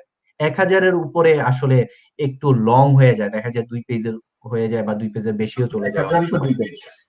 হ্যাঁ, সো মোটামুটি আপনারা 2 পেজের মধ্যে যদি রাখতে পারেন, 1.5 থেকে 2 পেজের মধ্যে, অর্থাৎ 1000 ওয়ার্ডের মধ্যে 800 থেকে 1000, that's the perfect SOP word count. আচ্ছা, SOP for 2 different program in the same unit can cause any dilemma? না, এটা ডিলেমা করে না, আপনি যদি ওইভাবে হ্যান্ডেল করতে পারেন। কারণ একটা জিনিস মনে রাখবেন, নরওয়েতে অ্যাপ্লাই করার ক্ষেত্রে কিন্তু আপনার যেই সাবজেক্টে অ্যাপ্লাই করবেন ওইটা আপনার ব্যাচেলর রিলেটেড সাবজেক্ট হইতে হয়। সো এইখানে ব্যাপারটা হচ্ছে, আপনি একটা ভার্সিটিতে 2টা সাবজেক্ট অ্যাপ্লাই করলে আপনি একটা নিশ্চয়ই সাইকোলজি অ্যাপ্লাই করবেন না, আর একটা নিশ্চয়ই ইলেকট্রিক্যাল ইঞ্জিনিয়ারিং অ্যাপ্লাই করবেন না, তাই না? আপনার 2টা সাবজেক্টই কিন্তু হবে আপনার ব্যাচেলর রিলেটেড, যার কারণে আপনি 2টা সাবজেক্টের জন্যই আপনি একটা এসওপি তে কভার করতে পারবেন, এটাতে কোনো ধরনের কোনো ডিলেমা হবে না। আর even Norwegian most university probably গুলো কিন্তু ওইটাই সাজেস্ট করে। ফ্যাকাল্টিতেই যাবে। হ্যাঁ, একই ফ্যাকাল্টিতেই যাবে, সেটাই। এখন আপনি যদি একটা ইলেকট্রিক্যাল ইঞ্জিনিয়ারিং এ করেন আর একটা সাইকোলজিতে করেন, দ্যাটস ভাই up to you.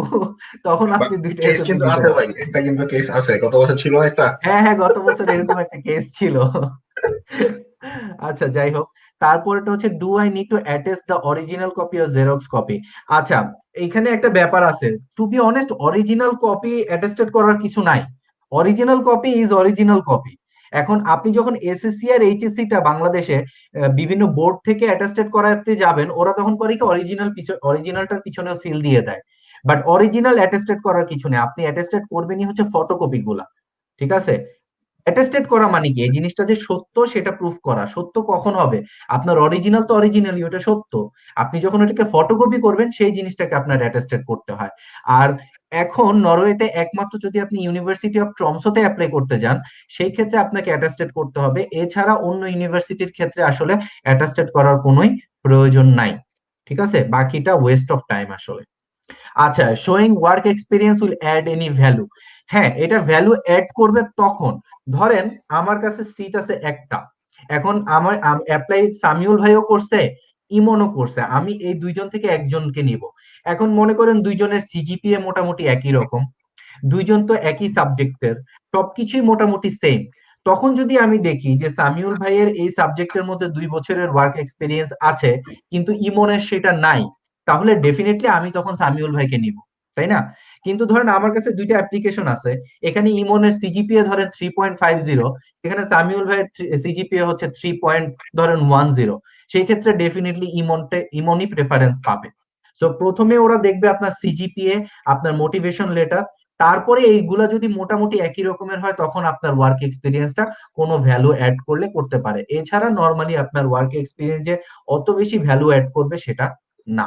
I hope বুঝতে পারছেন। আচ্ছা, মেডিকেল সায়েন্স ল ব্যাকগ্রাউন্ডের জন্য এটা অলরেডি আমরা কভার করছি, মেডিকেল সায়েন্সের জন্য বলা হয়েছে, ল ব্যাকগ্রাউন্ডের জন্য বলা হয়েছে। আচ্ছা, জব সেক্টরের যে ব্যাপারটা, ওই যে আরিফ ভাই যেটা বলছিল, জব সেক্টর পুরোটাই হচ্ছে আপনার উপর, আপনি কতটা ভালোভাবে ট্রাই করবেন। বাট একটা জিনিস মনে রাখবেন, জব সেক্টরের জন্য ল্যাঙ্গুয়েজ জানাটা খুবই খুবই খুবই ইম্পর্টেন্ট।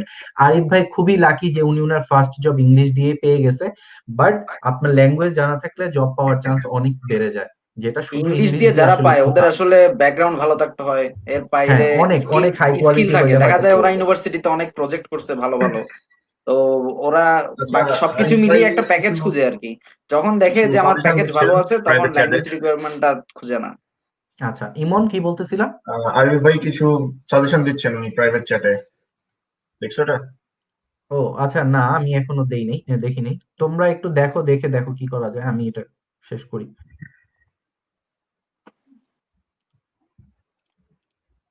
একটু। উম,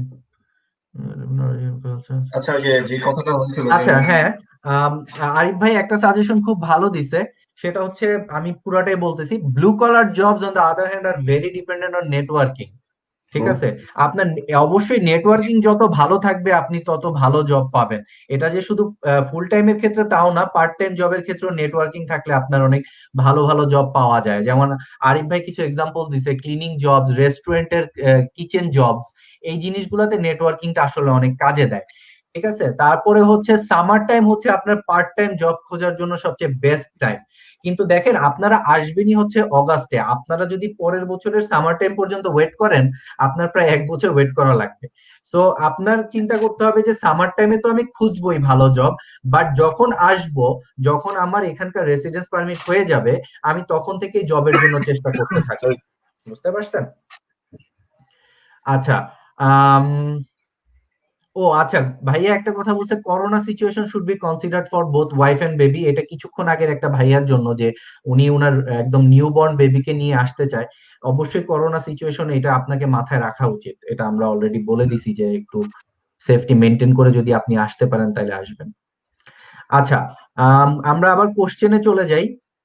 উম কোথায় ছিলাম? আচ্ছা,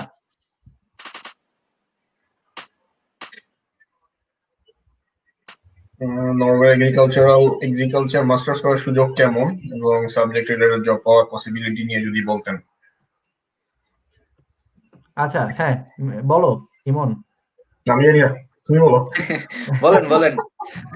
সিরিয়াসলি আমি আমার কোশ্চেনটা এখনো এগ্রিকালচারের ব্যাপারে পাই কোনো নাই আইডিয়া আসলে। নেই।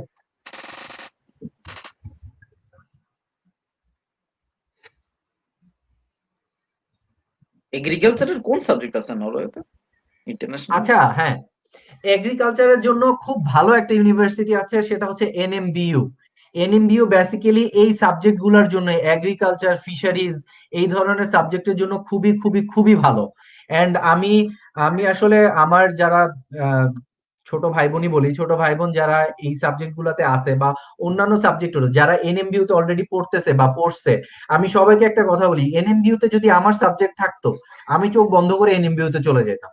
আমার কাছে কিছু কিছু জায়গায় মনে হয় যে এনটিএনইউ কিংবা অসলোর চেয়েও এনএমবিইউর এই কোর্সগুলো আরো বেশি বেটার।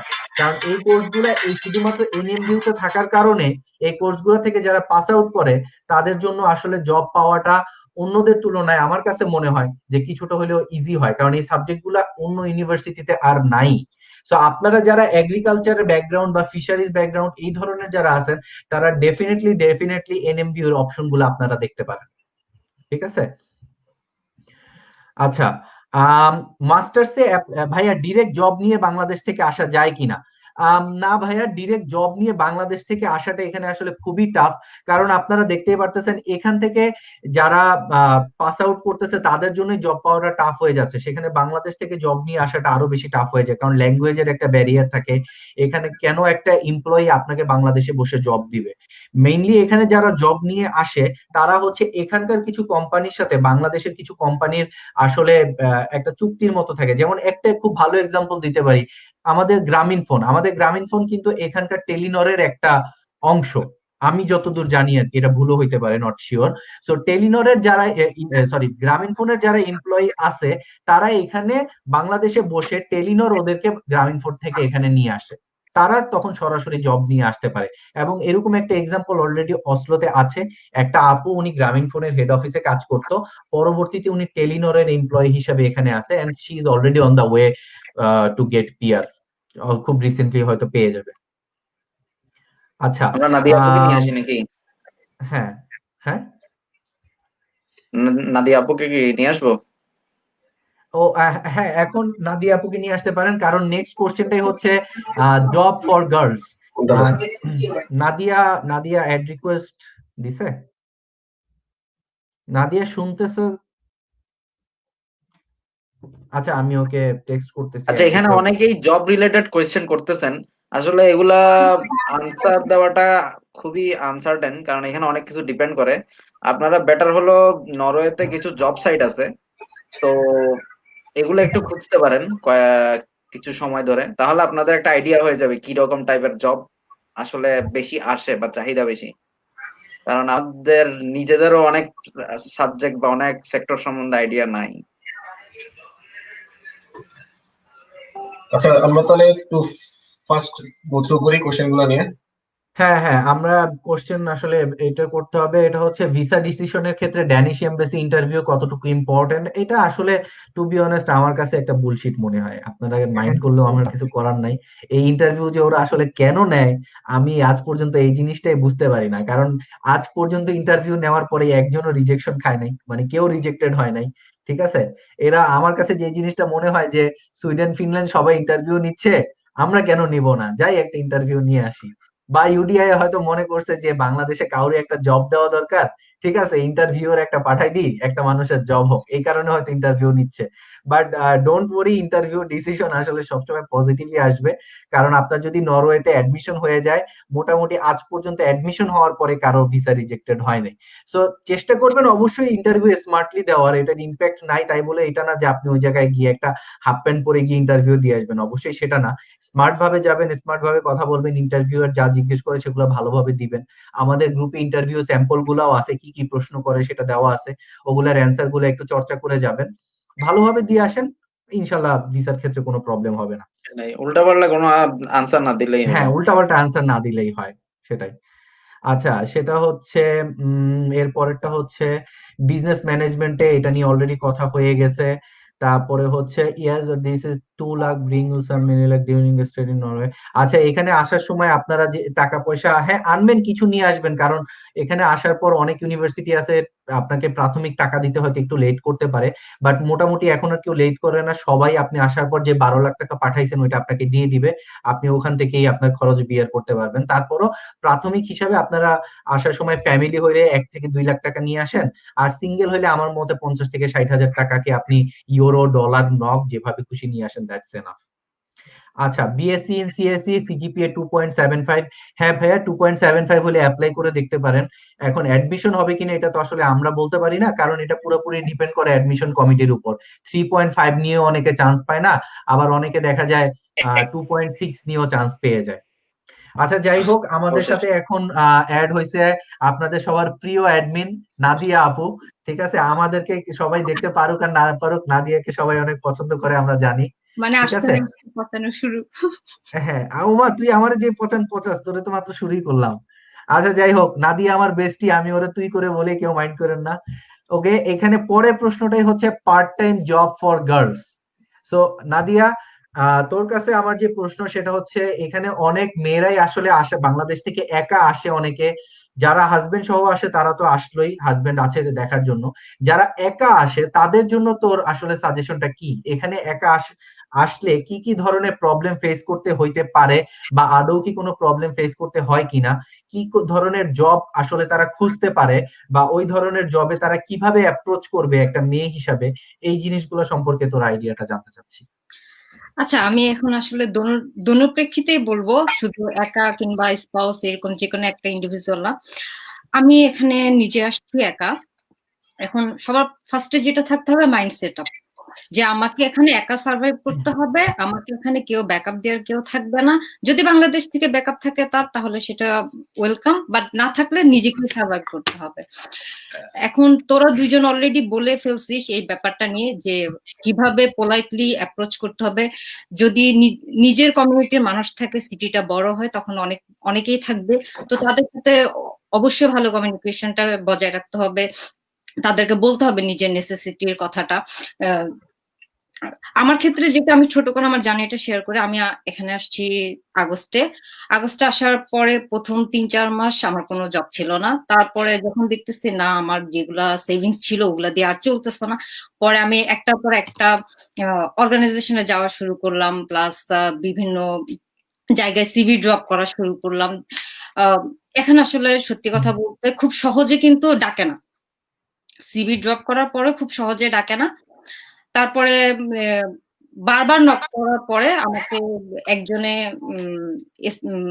স্টুডেন্ট হাউসের কথা বলে, আমি আমার স্টুডেন্ট হাউসে, আমার ফার্স্ট জবটা স্টুডেন্ট হাউসে না, হোটেলে ছিল, কিন্তু আমি ইন দ্য মিন টাইম বিভিন্ন জায়গায় ট্রাই করতাম। তো যখন হোটেলের জবটা আমার ক্লাসমেটে, ও আমাকে যখন ওকে বলছি যে আমার জব লাগবে, ও তখন আমাকে প্রায় 1 সপ্তাহ নাকি 2 সপ্তাহ পরে ওদের যখন সার্কুলার ওপেন হয়েছে, ওরা কিন্তু সার্কুলার ওপেন না হলে কিন্তু কাউকে ঢুকাইতে পারে না, এটাও একটা বড় জিনিস। তো সার্কুলার ওপেন হওয়ার পর ও আমাকে লিঙ্কটা দেয়, আমি অ্যাপ্লাই করি, তারপর ওখান থেকে কল করার পরে ওখানে কিছুদিন করি, 13 দিনের মতো। এরপরে আমি আবার আমার স্টুডেন্ট অর্গানাইজেশনের ওখানে বারবার ওদেরকে নক করতে থাকি, যেমন শামসুনা দেন আমাদের ইউনিভার্সিটিটা, আর অসলোরটা মনে হয় সিও, বার্গেনেরটা সামেন, এরকম ডিফারেন্ট ডিফারেন্ট নেমে আছে। তো আমাদের শামসুনা দেনটা অনেক বড় অর্গানাইজেশন, তো ওদেরকে বারবার যখন পোক করতে থাকে, এক পর্যায়ে সেও বিরক্ত হয়ে গেছে যে তুমি এখনো জব পাও নাই। তখন মানে আমি 15 দিন পরে, 1 মাস পরে বারবার যাওয়া শুরু করলাম, তখন অলমোস্ট 3 মাসের মতন হয়ে গেছে। পরে সে এক পর্যায়ে সে আমাকে প্রায় 10 জনের নাকি 15 জনের নাম্বার দিচ্ছে। আমার মনে হয় তখন ফার্স্ট মোবাইল করা মানুষকে 50 টাকা ভরে সব জায়গায় কথা বলা শুরু করলাম। দেখা যাচ্ছে যে অনেকেই বলতেছে যে পরে তোমাকে কন্টাক্ট করতেছি, মিটিং এ আছি, এরকম করতে করতে এক পর্যায়ে আমি যে জায়গায় জব পাইছি, তা ওই বসে আমাকে মানে জাস্ট ফোনটা ধরে বলছে আমি অসুস্থ, আমি তোমার সাথে পরে কথা বলবো। এখন তখন আমার আসলে ডেসপারেটলি জবটা প্রয়োজন, তো আমিও তাকে ঠিক একদম সুন্দর করে একটা মেল দিচ্ছি, আমি দেখো এটা আমার লাক্সারি লাইফের জন্য না, আমার জাস্ট হাউস রেন্ট আর আমার ফুড কস্টের জন্য আমার জবটা খুব দরকার, আমি আসলে কোনোভাবে ম্যানেজ করতে পারতেছি না। পরে ও বলকে ঠিক আছে তুমি আমার সাথে মিট করো, এরকম করে সে আমাকে একটা অ্যাপয়েন্টমেন্ট দেয়। আলহামদুলিল্লাহ 2 বছর ভালোই ছিল, ওখানে কষ্ট কম মোটামুটি। তারপরে ওদের পার্ট টাইমের যখন পিরিয়ড শেষ, কারণ ওরা পার্ট টাইম ওয়ার্কার বেশি দিন রাখে না, তারপর আমি আবার হোটেলে জয়েন করলাম, তাও ওইটা রেফারেন্স বাঙালি ভাইদের। তো ওই জায়গা থেকে পরে এখন করোনা সিচুয়েশনের জন্য পরে আমি আমার হাজবেন্ডের প্লেসে মুভ করি। এই জায়গাটা সিচুয়েশন খুবই খারাপ, এখানে ল্যাঙ্গুয়েজ ছাড়া, তারপরে ড্রাইভিং ছাড়া জব বলতে গেলে একদমই নেই। আচ্ছা, আমরা ড্রাইভিং লাইসেন্স নিয়ে পরে আসবো। তো গার্লস এর জবের ক্ষেত্রে যেটা আমরা জানতে পারলাম সেটা হচ্ছে মানে এখানে আসলে নরওয়েতে ছেলে মেয়ে কোনো ভেদাভেদ নাই, একই কাজই করতে হবে। ছেলেরা যেভাবে জবের জন্য অ্যাপ্রোচ করে মেয়েদেরকেও ঠিক সেম ওয়েতেই করতে হবে। এখন যেটা অনেকেই আছে, অনেক মেয়েরাই বা অনেক মেয়ের ফ্যামিলি থেকে যে জিনিসটা চিন্তা করে যে সেফটি ইস্যুটা, তো একটা মেয়ে এখানে আসার পর সেফটি ইস্যুতে কতটুকু নজর দেওয়া উচিত বা এটা এতটুকু এনশিওর করতে পারি, মানে সেফটি ইস্যুটা বাংলাদেশের চেয়ে 1000 টাইম বেটার। তুমি এখন, কারণ আমি নরওয়েতে হিজাব পরেই জব করছি, হিজাব পরে ইন্টারভিউ দিছি, আমার সবকিছুই হিজাব পরে। আমাকে কখনো এটা ফেস করতে হয় না যে তুমি তোমার হিজাব খুললে তুমি জব পাবা, আমাকে এই কথাটা কখনো শুনতে হয় না। বরঞ্চ কোথাও কাজ করতে গেলে কেউ যদি ইভেন কলিগরা পর্যন্ত হ্যান্ডশেক করতে আসলো, যখন আমার হিজাব দিত তখন আমাকে জাস্ট আমার দিকে তাকায় বলতো তুমি তো হ্যান্ডশেক করার জন্য অ্যালাউ না, ইটস ওকে, এরকম বলে সে আমাকে আমার ভাষায় সালাম দেওয়ার চেষ্টা করতো। গ্রেট। ওরা খুবই রেসপেক্ট করে, রিলিজিয়াস ফ্রিডমটা খুবই রেসপেক্ট হ্যাঁ, এই একটা জিনিস ফেস করছে। আমার ডিপার্টমেন্টে যতগুলো ছোটখাটো প্রোগ্রাম থাকে, তো ওরা যখন ফুডের অ্যারেঞ্জমেন্ট গুলা করে, তো তখন সবার প্রথম আমার হাজবেন্ড আমার সাথে দুষ্টামি করতেছে, আচ্ছা সরি, তো আমাকে ফার্স্টে জিজ্ঞেস করে নেওয়া হয় আমি হালাল খাবো নাকি নন হালাল কোনো কিছু খাবো, এবং আমার জন্য অল টাইম ভেজিটেবল কোনো একটা আইটেম করা হইতো, কারণ আমার জন্য আলাদাভাবে চিকেন কিংবা কোনো কিছু হালাল অ্যারেঞ্জমেন্ট করাটা ওদের পসিবল, কিন্তু অ্যাটলিস্ট তারা জিজ্ঞেসটা করে নিত। এবং কোথাও ফিল্ড ট্রিপে গেলেও ওরা এই জিনিসটা খুব বেশি কেয়ার করে। আচ্ছা, সো এই একটা জিনিস আমি আসলে সবাইকেই বলি, দেখেন ভালো খারাপ মানুষ দুনিয়ার সব দেশেই আছে, এটা থাকবে। এমন কোনো দেশ নেই যেখানে সবাই ভালো, আবার এমন কোনো দেশ নেই যেখানে সবাই খারাপ। অ্যাটলিস্ট অন্যান্য দেশের তুলনায় আমি এইটুকু বলতে পারি যে নরওয়েতে রেসিজম জিনিসটা সবচেয়ে কম। হ্যাঁ, ইদানিং লাস্ট কয়েক মাসে হয়তো বেশ কিছু ইনসিডেন্ট হয়েছে, মানে যারা ইসলাম বিরোধী তারা বেশ কিছু সভা সমাবেশ করছে, এটা হবেই স্বাভাবিক। কিন্তু এতটুকু এনসিউরিটি আমি অন্তত আপনাকে দিতে পারি, বা আমরা এখানে যারা আছি সবাই এইটুকু বলতে পারি, আজ পর্যন্ত রিলিজিয়াস কারণে আমাদেরকে কোনো জায়গায় কোনোখানে হেনস্থা হইতে হয়নি। এইটুক গ্যারান্টি আপনাদেরকে দেওয়াই যায়। আপনারা এখানে যখন আসবেন আপনাকে আপনার রিলিজিয়াস কারণে কোনো সমস্যায় পড়তে হবে না। বা এই যে নাদিয়া যেটা বললো যে সব জায়গায় ও হিজাব পরেই কাজ করছে বা হিজাব পরেই সবখানে সে ইন্টারভিউ দিছে, কোনোখানে কোনো প্রবলেম হয় নাই। আশা করি আপনারাও যারা আসবেন তাদেরও এরকম ধরনের কোনো প্রবলেম হবে না। আর মেয়েদের সেফটি ইস্যুতে নাদিয়া তো বললোই, আমিও আরেকটু বলে দিই, এটা আসলে বাংলাদেশের চেয়ে 1000 টাইমস বেটার না। আমাকে যদি বলতে বলা হয় আমি বলবো বাংলাদেশের চেয়ে লক্ষ গুণে বেটার। আমি এইটুকু বলতে পারি, নাদিয়াকে যদি আমি আজকে রাত 2টার সময় নাদিয়ার ওখানে গিয়ে বলি এই বাসা থেকে আয়, আমাকে রেল স্টেশন থেকে নিয়ে যা, নাদিয়া কোনো কিছু চিন্তা ছাড়াই ওর হাজবেন্ডকে ছাড়াই একলা একলাই বের হয়ে চলে আসবে। অর্থাৎ ওর এইটুক চিন্তা করতে হবে না যে আমি রাত 2টার সময় বাসা থেকে বের হচ্ছি, আমার কোনো প্রবলেম হবে কিনা। ঠিক আছে, তো এতটুক সেফটি আপনারা এই দেশটাতে অবশ্যই পাবেন। তোমার জামাই মাইন্ড যদি না মেহেদি ভাই আটকায় দেয় আর কি। ও তো আরে আমাকে কোনো অপশনই নেই, মেহেদি আর কারণ আমি নাদিয়া, নিজে job মেহেদি করি। আর নাদিয়া দুইটাই আমার বেস্টি, ওদের দুইটার পরিচয় তো হয়েছে আমার মাধ্যমে। ওরা দুইটা আবার আমারে কি বলবে, মাইন্ড লাগাবো দুইটারই। আর ওর তো আমাকে আটকানোর এমনিও অপশন নেই, ও কতক্ষণ আটকে রাখবে? রেল স্টেশনে তো আমাকে এমনিও সকাল 4টা 5টা বাজে এখন যেতে হয়, এখন যে জবটা করে আমাকে সকাল 4টা 5টা বাজে বাসা থেকে বের হতে হয়, আর এখন তো অলরেডি ডার্ক তাই পিরিয়ড না? চলে আসতেছে, তো দেখা যাচ্ছে যে সকালবেলায় যেতে হচ্ছে। এক্স্যাক্টলি, সো এইটা কোনো ব্যাপারই না। আচ্ছা, যাই হোক, আমরা আরেকটা কোশ্চেনে চলে যাই। ভাইয়া, ফুল টাইম জব ম্যানেজ করতে না পারলে ব্যাক করতে হবে নাকি ইউরোপের অন্য কান্ট্রিতে চলে যাব? ভাইয়া, এটার answer simple. Full time job manage করতে না পারলে আপনাকে নরওয়ে থেকে চলে যেতে হবে। এখন আপনি সেটা বাংলাদেশে ব্যাক করেন নাকি ইউরোপের অন্য কোনো কান্ট্রিতে চলে যান, that's totally up to you. But আপনার মাস্টার্স শেষে 1 বছরের জব সার্চিং ভিসা থাকবে, এর মধ্যে যদি আপনি জব না পান you have to go back, that's it. আচ্ছা যদি না আপনি রুল ব্রেক করেন মাঝখানে। আচ্ছা, রুল ব্রেক করলে তো সেটা সম্পূর্ণ অন্য জিনিস। আচ্ছা, মাস্টার্সে অ্যাপ্লাই করতে কত টাকা ব্যাংক স্টেটমেন্ট দেখাইতে হয়? এই কোশ্চেন গুলো আসলে গ্রুপে এতবার দেওয়া হয়েছে, আসলে বলতেও খুব টায়ার্ড লাগে এই জিনিসগুলো। আপনার একটু 12 লাখ টাকার পুরানো পোস্ট স্টেটমেন্ট ঘাটেন, দেখাইতে হবে। এই আর কি। ঠিক আছে, তারপরে ভাইয়া, I want to know at least a little bit about the intensity of getting chance. ভাইয়া, ইন্টেন্সিটি আসলে কি? ইন্টেন্সিটি সব জায়গায় থাকে, এটা ডিপেন্ড করে কোর্সের উপর। কিছু কিছু কোর্স আছে যেখানে, যেমন অসলোতে কিছু কিছু সাবজেক্টে 125 জন স্টুডেন্ট নেয়, আবার স্ট্যাভাঙ্গারে কিছু কিছু কোর্স আছে যেখানে আপনার স্টুডেন্ট নেয় 10 জন। এখন ডেফিনেটলি দুইটার ইন্টেন্সিটি সেম হবে না, এটা ডিপেন্ড করবে আপনি কোন সাবজেক্টে অ্যাপ্লাই করতেছেন, ওই সাবজেক্টে কতজন ইন্টারন্যাশনাল স্টুডেন্ট নিচ্ছে সেটার উপর। যেমন আমি আমারটা বলি, আমার সাবজেক্টে টোটাল স্টুডেন্ট 44 জন, এর মধ্যে ইন্টারন্যাশনালদের জন্য হচ্ছে অর্ধেক, অর্থাৎ 22টা। 22টার মধ্যে আবার আমার যে সাবজেক্ট, এটার দুইটা ক্যাটাগরি, একটা টেকনিক্যাল একটা কমার্শিয়াল। সো 22টার মধ্যে আবার সিট চলে আসতেছে কত, হাফ, অর্থাৎ 11টায়। 11টা সিট হচ্ছে ইন্টারন্যাশনাল স্টুডেন্টদের জন্য, যারা মেরিটাইম ম্যানেজমেন্ট টেকনিক্যালি অ্যাপ্লাই করবে। এখন দেখা যায় 11টা স্টুডেন্টের মধ্যে বাঙালি কি 5-6 জন চান্স পাবে বলেন? সর্বোচ্চ 2 জন বা 3 জন, এটাও তো অনেক। 3 জন চান্স পাওয়া মানে কি, আপনি 11 জনের মধ্যে 3 জন, প্রায় 25 থেকে 30% স্টুডেন্ট ওরা একটা দেশ থেকেই নিচ্ছে। সো এটা টোটালি ডিপেন্ড করে আপনি কোন সাবজেক্টে অ্যাপ্লাই করতেছেন, ওইখানে কতজন ইন্টারন্যাশনাল নিবে, ওই ইন্টারন্যাশনালদের মধ্যে আবার বাংলাদেশ থেকে কয়জন নিবে সেটার উপর। সো এই জিনিসটা মাথায় রাখতে হয়। ইংরেজি সাহিত্যের স্টুডেন্টদের সাবজেক্ট রিলেটেড জব পাওয়ার সম্ভাবনা? ভাইয়া, একই কথা, সাবজেক্ট রিলেটেড জব টোটালি আপনার কোয়ালিটির উপর, আপনি কতটুকু ল্যাঙ্গুয়েজ শিখছেন, আপনার ক্যাপাবিলিটি কিরকম, আপনার রেজাল্ট কিরকম, এই জিনিসগুলোর উপর ডিপেন্ড করে আপনার জব পাওয়াটা। Want to do masters ELT, এটা অলরেডি বলে দিছি। Want to know about fundings? নরওয়েতে ফান্ডিংস বলতে কোনো কিছু নেই, কারণ এটা অলরেডি ফ্রি। আপনাকে আর কিসের উপর ফান্ডিংস দিবে? আপনি লিভিং কস্টের কথা বলতে পারেন না, লিভিং কস্টের উপর কোনো ফান্ডিংস বা স্কলারশিপ কিছুই নাই। আপনাকে এখানে আসতে হবে, পার্ট টাইম জব করতে হবে, পার্ট টাইম জব করে আপনি আপনার খরচ উঠাইতে পারবেন। এন্ড শুধু খরচ না, পার্ট টাইম জব করে যে টাকা আসে সেটা খরচ গিয়ে আরো অনেকটা থেকেও যায়। ঠিক আছে, তারপরে গ্রাজুয়েশনের পর মাস্টার্স না করে সরাসরি পিএইচডির জন্য অ্যাপ্লাই করতে পারবো কিনা?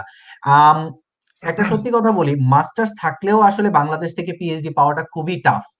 ঠিক আছে, আমি লাস্ট 2-3 বছরে যাদের কথা জানি, যেমন এবার ট্রমসোতে আসছে জালাল ভাই, বা এই কিছুক্ষণ পরে আমাদের সাথে অ্যাটেন্ড করবে নোমান ভাই পিএইচডির ব্যাপারে কথা বলার জন্য। সো তখন এই ব্যাপারগুলো জানতেই পারবেন। তবে আমি একটু বলি যে জিনিসটা খুবই টাফ, বাকিটুক নোমান ভাই এসে নোমান ভাই বলতে পারবে। Tell something about mariners. কি রে ভাই, এত মেরিনার কেন বলবো? তারপরে হচ্ছে ব্রো, স্টুডেন্টসরা উবার ইটস বা ফুড পান্ডা এমন কিছু আছে যেটা, হ্যাঁ অবশ্যই, এইটা একটা খুবই খুবই খুবই ভালো অপশন স্টুডেন্টদের জন্য। এখানে ফুড পান্ডা বলে কিছু নাই, ফুড ওরো আছে, তারপরে ওল্ট আছে, আপনারা এইখানেও জব করতে পারেন। এই জবের স্যালারি গুলা কিন্তু খুবই খুবই খুবই ভালো থাকে। ঠিক আছে?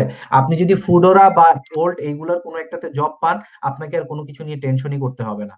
এন্ড এই জিনিসগুলা বড় বড় সিটি সবগুলাতে আছে। ফুডোরা স্টাভাঙ্গারে আছে, অসলোতে আছে, বার্গেনে আছে, ট্রন্ডহাইমে আছে। অর্থাৎ যত বড় সিটি আছে সবগুলাতে এই জিনিসটা আছে। পার্ট টাইম জব খুঁজতে নরওয়েজিয়ান ল্যাঙ্গুয়েজ কি জরুরি? না, জরুরি না। আপনি জানা থাকলে ভালো, খুব ভালো জব পাবেন। আর যদি জানা না থাকে, আপনাকে খুঁজে খুঁজে একটু কষ্ট করে জব পেতে হবে। That's it. আচ্ছা, যারা এই বছর অ্যাপ্লাই করতেছে তাদের অ্যাডমিশনের পসিবিলিটি কেমন? সব বছরের মতোই অ্যাডমিশন পসিবিলিটি কেন কমে যাবে? নরওয়ে তো কোনো কিছু ব্যান করে নাই বা কোনো কিছু নিয়ে কোনো মানে কোনো কিছু অফ করে দেয়নি, সবকিছু নর্মাল নিয়মেই চলতেছে। হ্যাঁ, করোনার জন্য একটু স্লো চলতেছে, বাট চলতেছে। ব্যাংক স্টেটমেন্ট মিনিমাম কত দেখাইতে হবে? 12 lakh. What kind of job female students can do? Already Nadia সেটা ক্লিয়ার করছে। তারপরে any specific format for CV? না, সিভির জন্য কোনো ফরম্যাট নাই। ইউরোপাস করতে পারলে ভালো, না পারলেও কোনো সমস্যা নাই। Any decent format is okay. Document লিস্টটা কাইন্ডলি ক্লিয়ার করবেন, এটা অলরেডি গ্রুপে পোস্ট দেওয়া আছে। রিসেন্ট সিভি হইতে হবে। হ্যাঁ, অবশ্যই সিভি রিসেন্ট হইতে হবে, সেটাই। ডকুমেন্টস লিস্ট অলরেডি গ্রুপে অনেকবার দেওয়া আছে, কাইন্ডলি একটু দেখে নিবেন। আচ্ছা, ম্যানেজার কেউ কি বারবার ডিস্টার্ব করা যায়? অবশ্যই ম্যানেজারকেই তো বারবার ডিস্টার্ব করবেন, নাইলে আপনাকে জব দিবে কে? যারা সামনে কাজ করে তারা তো জব দিবে না। তারপরে ল অপরচুনিটি বলা হয়েছে। ডেভেলপমেন্ট সেক্টর আর এই টাইপ ফিল্ডে আফটার মাস্টার্স কাজ করার প্রসপেক্ট কেমন? ইন্টারন্যাশনাল রিলেশনস, ইকোনমিক্স এর স্টুডেন্ট সৈয়দ আরিফ ভাই উনি নিজেই অলরেডি বলে দিছে, সো আপনারা ওইটা ফলো করেন। তারপরে can you talk about people who wants to apply from abroad who finished bachelor outside of Bangladesh? দেখেন, আপনি বাংলাদেশের বাইরে সেটা ফ্যাক্ট না। আপনি যদি ইউর বাইরের কোনো কান্ট্রি থেকে অ্যাপ্লাই করেন, সো বাংলাদেশ থেকে যে প্রসিডিউর ফলো করতে হবে, আপনি মালয়েশিয়া থেকে অ্যাপ্লাই করলেও সেম প্রসিডিউর, চায়না থেকে অ্যাপ্লাই করলেও সেম প্রসিডিউর, সবকিছু সেম। এখানকার প্রসিডিউর দুই ভাগে বিভক্ত হয়, আপনি ইউর মধ্যে অর্থাৎ ইউরোপীয় ইউনিয়নের মধ্যে, অথবা আপনি ইউরোপীয় ইউনিয়নের বাইরে। সেটা আপনি এখন ইউএসএ থেকেও যদি অ্যাপ্লাই করেন, সেম প্রসিডিউর অ্যাজ বাংলাদেশ। আচ্ছা, ক্যান ইউ টক অ্যাবাউট, আচ্ছা ঠিক আছে, কি জানি, হেলথ সেক্টরের মাস্টার্স অলরেডি বলা আছে। Will this live be available? হ্যাঁ, এটা পরে অ্যাভেলেবল থাকবে। সিজিপিএটি ও ইসিটিএস কনভার্ট কিভাবে করব, এইটা নিয়ে জাস্ট একদিন আগেই একটা পোস্ট দিছে একটা ভাইয়া, কাইন্ডলি ওই পোস্টটা দেখেন, আপনি রিসেন্ট পোস্ট গুলোর মধ্যেই পাবেন। ঠিক আছে। তারপর হচ্ছে জবের ক্ষেত্রে ম্যানেজার যারা ইনডোরে থাকে তাদের সাথে কিভাবে বারবার কন্ট্যাক্ট করা যায়? আপনাকে যেতে হবে, আর কোনো উপায় নাই। যে ওদেরকে কল করবেন, কল করে ওখানে পারবেন। আর প্রথমবার যখন কথা বলতে যাবেন, খুব ভদ্রভাবে ম্যানেজারের মেইল আইডি অথবা ফোন নাম্বার চাবেন, সে অবশ্যই আপনাকে দিবে। তখন আপনি মেইলের মাধ্যমে অথবা ফোনের মাধ্যমে কথা বলতে পারবেন। What is the current corona situation in Norway? To be honest, আমি নরওয়েতে করোনার কোনো কিছু নিজেই দেখি না। হ্যাঁ, কেউ কেউ মাস্ক পরে, কিন্তু বেশিরভাগ মানুষই মাস্ক পরে না। করোনা সিচুয়েশন মেইনলি যেটাতে এফেক্ট করছে সেটা হচ্ছে ফুল টাইম জবের মার্কেটটাতে। ফুল টাইম জবে এখন লিটারালি রিক্রুটমেন্ট নাই বললেই চলে। আমি নিজেই জব পাচ্ছি না, যেখানেই অ্যাপ্লাই করি, যাতেই অ্যাপ্লাই করি, একটাই কথা, our recruitment is off, we are not hiring. আর যেহেতু কিছু সাবজেক্ট আছে যেখানে, যেমন ইমনের সাবজেক্টটা টেক্সটাইল ইঞ্জিনিয়ারিং, নরওয়েতে খুবই বাজে অবস্থা। আমার যে সাবজেক্ট মেরিটাইমের যে সাবজেক্ট গুলা, মেরিটাইম সেক্টর পুরাটাই চলে হচ্ছে অয়েল মানির উপর। অয়েল ক্র্যাশ করছে, তো আমাদের সেক্টর ক্র্যাশ করছে, বাজে অবস্থা চলতেছে। বাট আইটি, হেলথ সেক্টর, এগুলার কখনোই কোনো কিছু আসলে এফেক্ট করে না, এগুলো সবসময় থাকে। আপনাদের জন্য সবসময় সুযোগ সুবিধা থাকবে। এমবিবিএস শেষে নরওয়ে যাওয়ার অপরচুনিটি আছে? অবশ্যই আছে, বলে দিছি already. Global health, public health, community health, এগুলোতে আসতে হবে। আইএলটিএস এর ডকুমেন্টেশন সাবমিশনের ডেডলাইন এক্সটেন্ড করে নাকি? এক্সটেন্ড করে, কিন্তু সেটার জন্য আপনাকে ভার্সিটিতে মেইল করতে হবে। ভার্সিটি যদি পারমিশন দেয় তাহলে আপনি পারবেন। বায়োকেমিস্ট্রি, নো আইডিয়া ভাইয়া। যারা বায়োকেমিস্ট্রি অনলি তারাই বলতে পারবে। Gate chance for PhD after masters? ভাইয়া, আচ্ছা ঠিক আছে। হ্যাঁ, আপুর জন্য কি স্পেশালি আর কোনো কোয়েশ্চেন কি আছে নাকি? হ্যাঁ, আমি এটাই বলতে নিছি, অলরেডি আমরা পিএইচডি পর্যায়ে চলে আসছি। Nadia, thank you so much add হওয়ার জন্য, অপিনিয়ন গুলো শেয়ার করার জন্য, এক্সপিরিয়েন্স শেয়ার করার জন্য। ইনশাল্লাহ আমরা পরে আবার যদি কখনো আসি, আমরা আবার একসাথে থাকবো। আচ্ছা, আমি এখানে দুইটা জিনিস বললে তারপর হ্যাঁ, শেষ করে অবশ্যই। দেই। এটা অলরেডি কমিউনিটি ল্যাঙ্গুয়েজ কোর্সটা নিয়ে বলা হয়েছে। আমি যখন ট্রমসোতে আসছি তখন আসলে ওই জায়গায় সব জায়গায় ইংলিশ দিয়ে চলা গেছে। পার্ট টাইম জবে হোটেল, রেস্টুরেন্ট থেকে শুরু করে যতগুলো জব সেক্টর আছে, স্পেশালি আমরা স্টুডেন্টরা বেসিক্যালি, আমরা যারা আসছিলাম তারা কেউই নরওয়েজিয়ান ল্যাঙ্গুয়েজটা শিখিনি। বাট এখন আমি যখন সাউথে মুভ হয়েছি, এখানে আসলে বেসিক্যালি ল্যাঙ্গুয়েজ ছাড়া চলাটা টোটালি অসম্ভব, মানে সম্ভব না। এখানে জবের জন্য প্রথম রিকোয়ারমেন্টটাই হচ্ছে ল্যাঙ্গুয়েজ। ইভেন আমি আমার সেম অর্গানাইজেশনে অ্যাপ্লাই করছি জবের জন্য, ওরা দেখছে আমি তাদের প্রিভিয়াস এমপ্লয়ি, তারপরে ওরা আমাকে নেয় নেই ল্যাঙ্গুয়েজ ব্যারিয়ারের জন্য। তো আমার হাতে যেহেতু সময় ছিল না, আমি করোনার সময়ে অনলাইন কিছু কোর্স নিয়ে ফেলছিলাম। আমার নিজেরও A2 পর্যন্ত কমপ্লিট আছে, বাট আমারটা ছিল ইন্টেন্সিভ। A1 এর জন্য 5 উইকস লাগছে, A2 এর জন্য 5 উইকস লাগছে, এবং এটা কমিউনিটির মতন অত বেশি এক্সপেন্সিভ না। মানে মিনিমাম বাংলাদেশ থেকে আমার মনে হয় 50,000-এর মতন বাজেট করলে B1 পর্যন্ত শেষ করে ফেলা যায়। অনলাইন কোর্সটা সপ্তাহে 2 দিন করে ওরা বেসিক্যালি ক্লাসগুলা নেয়। তো 1 মাসে করে করে জিনিসটা শেষ করা যায়। কারণ কারো যদি ইমার্জেন্সি লাগে তাহলে তারা অনলাইন গুলাতে নেয়, কারণ আমি অনেকগুলো অনলাইন নিয়েও দেখছি যে মানে প্রতি সিটিতেই more or less online course চালু আছে। আচ্ছা, এটা একটা তাহলে এরপর আমরা ঈশিতা আপুর কাছ থেকে যেমন কমিউনের আন্ডারে কোর্সের ব্যাপারে জানছি, এখন নাদিয়ার কাছে আমরা অনলাইন কোর্সের ব্যাপারেও খুব ভালো একটা আইডিয়া পাইলাম যে আর অনলাইন বড় কোর্সে আপনারা খুব কম খরচে করতে পারবেন। বড় ইউনিভার্সিটি গুলা কিন্তু ল্যাঙ্গুয়েজ ফ্রি কোর্স প্রোভাইড করে হ্যাঁ, স্টুডেন্টদের। ওইটা তো স্টুডেন্টের জন্য, আমি স্পাউসের ব্যাপারেই বললাম আর কি। হ্যাঁ, না আমি আসলে আমার ইউনিভার্সিটি থেকে ল্যাঙ্গুয়েজটা করিনি, তার কারণ হচ্ছে মানে ওই জায়গায় ইংলিশ দিয়ে চলে যাচ্ছিল, এই জন্য আসলে জিনিসটা তখন করা হয়নি, বাট তখন এটা ভুল হয়ে গেছে। কারো যদি ওই সুযোগ সুবিধাটা থাকে তাহলে করে ফেলা উচিত। যেমন ইউএসএন এর প্রপার আলমিনদের কোনো সুযোগ সুবিধা নাই ইউনিভার্সিটিতে, সুযোগ সুবিধাটা তোদের করতে হলে একমাত্র কমিউনিটির আন্ডারে কিংবা অনলাইন প্রাইভেট সেক্টরেই করতে হবে। বাট আমাদের ট্রমসোতে এটা ছিল, করা হয়নি কোনো হ্যাঁ, কারণে। ট্রমসো, অসলো, এনটিএনইউ এইগুলোতে থাকে আর কি। হ্যাঁ, ওকে, যাই হোক, ঠিক আছে Nadia, thank you so much আসার জন্য। আবার আমরা পরে কথা বলবো অন্য কোনো এক সময়ে। ওকে, ওকে, আল্লাহ হাফেজ।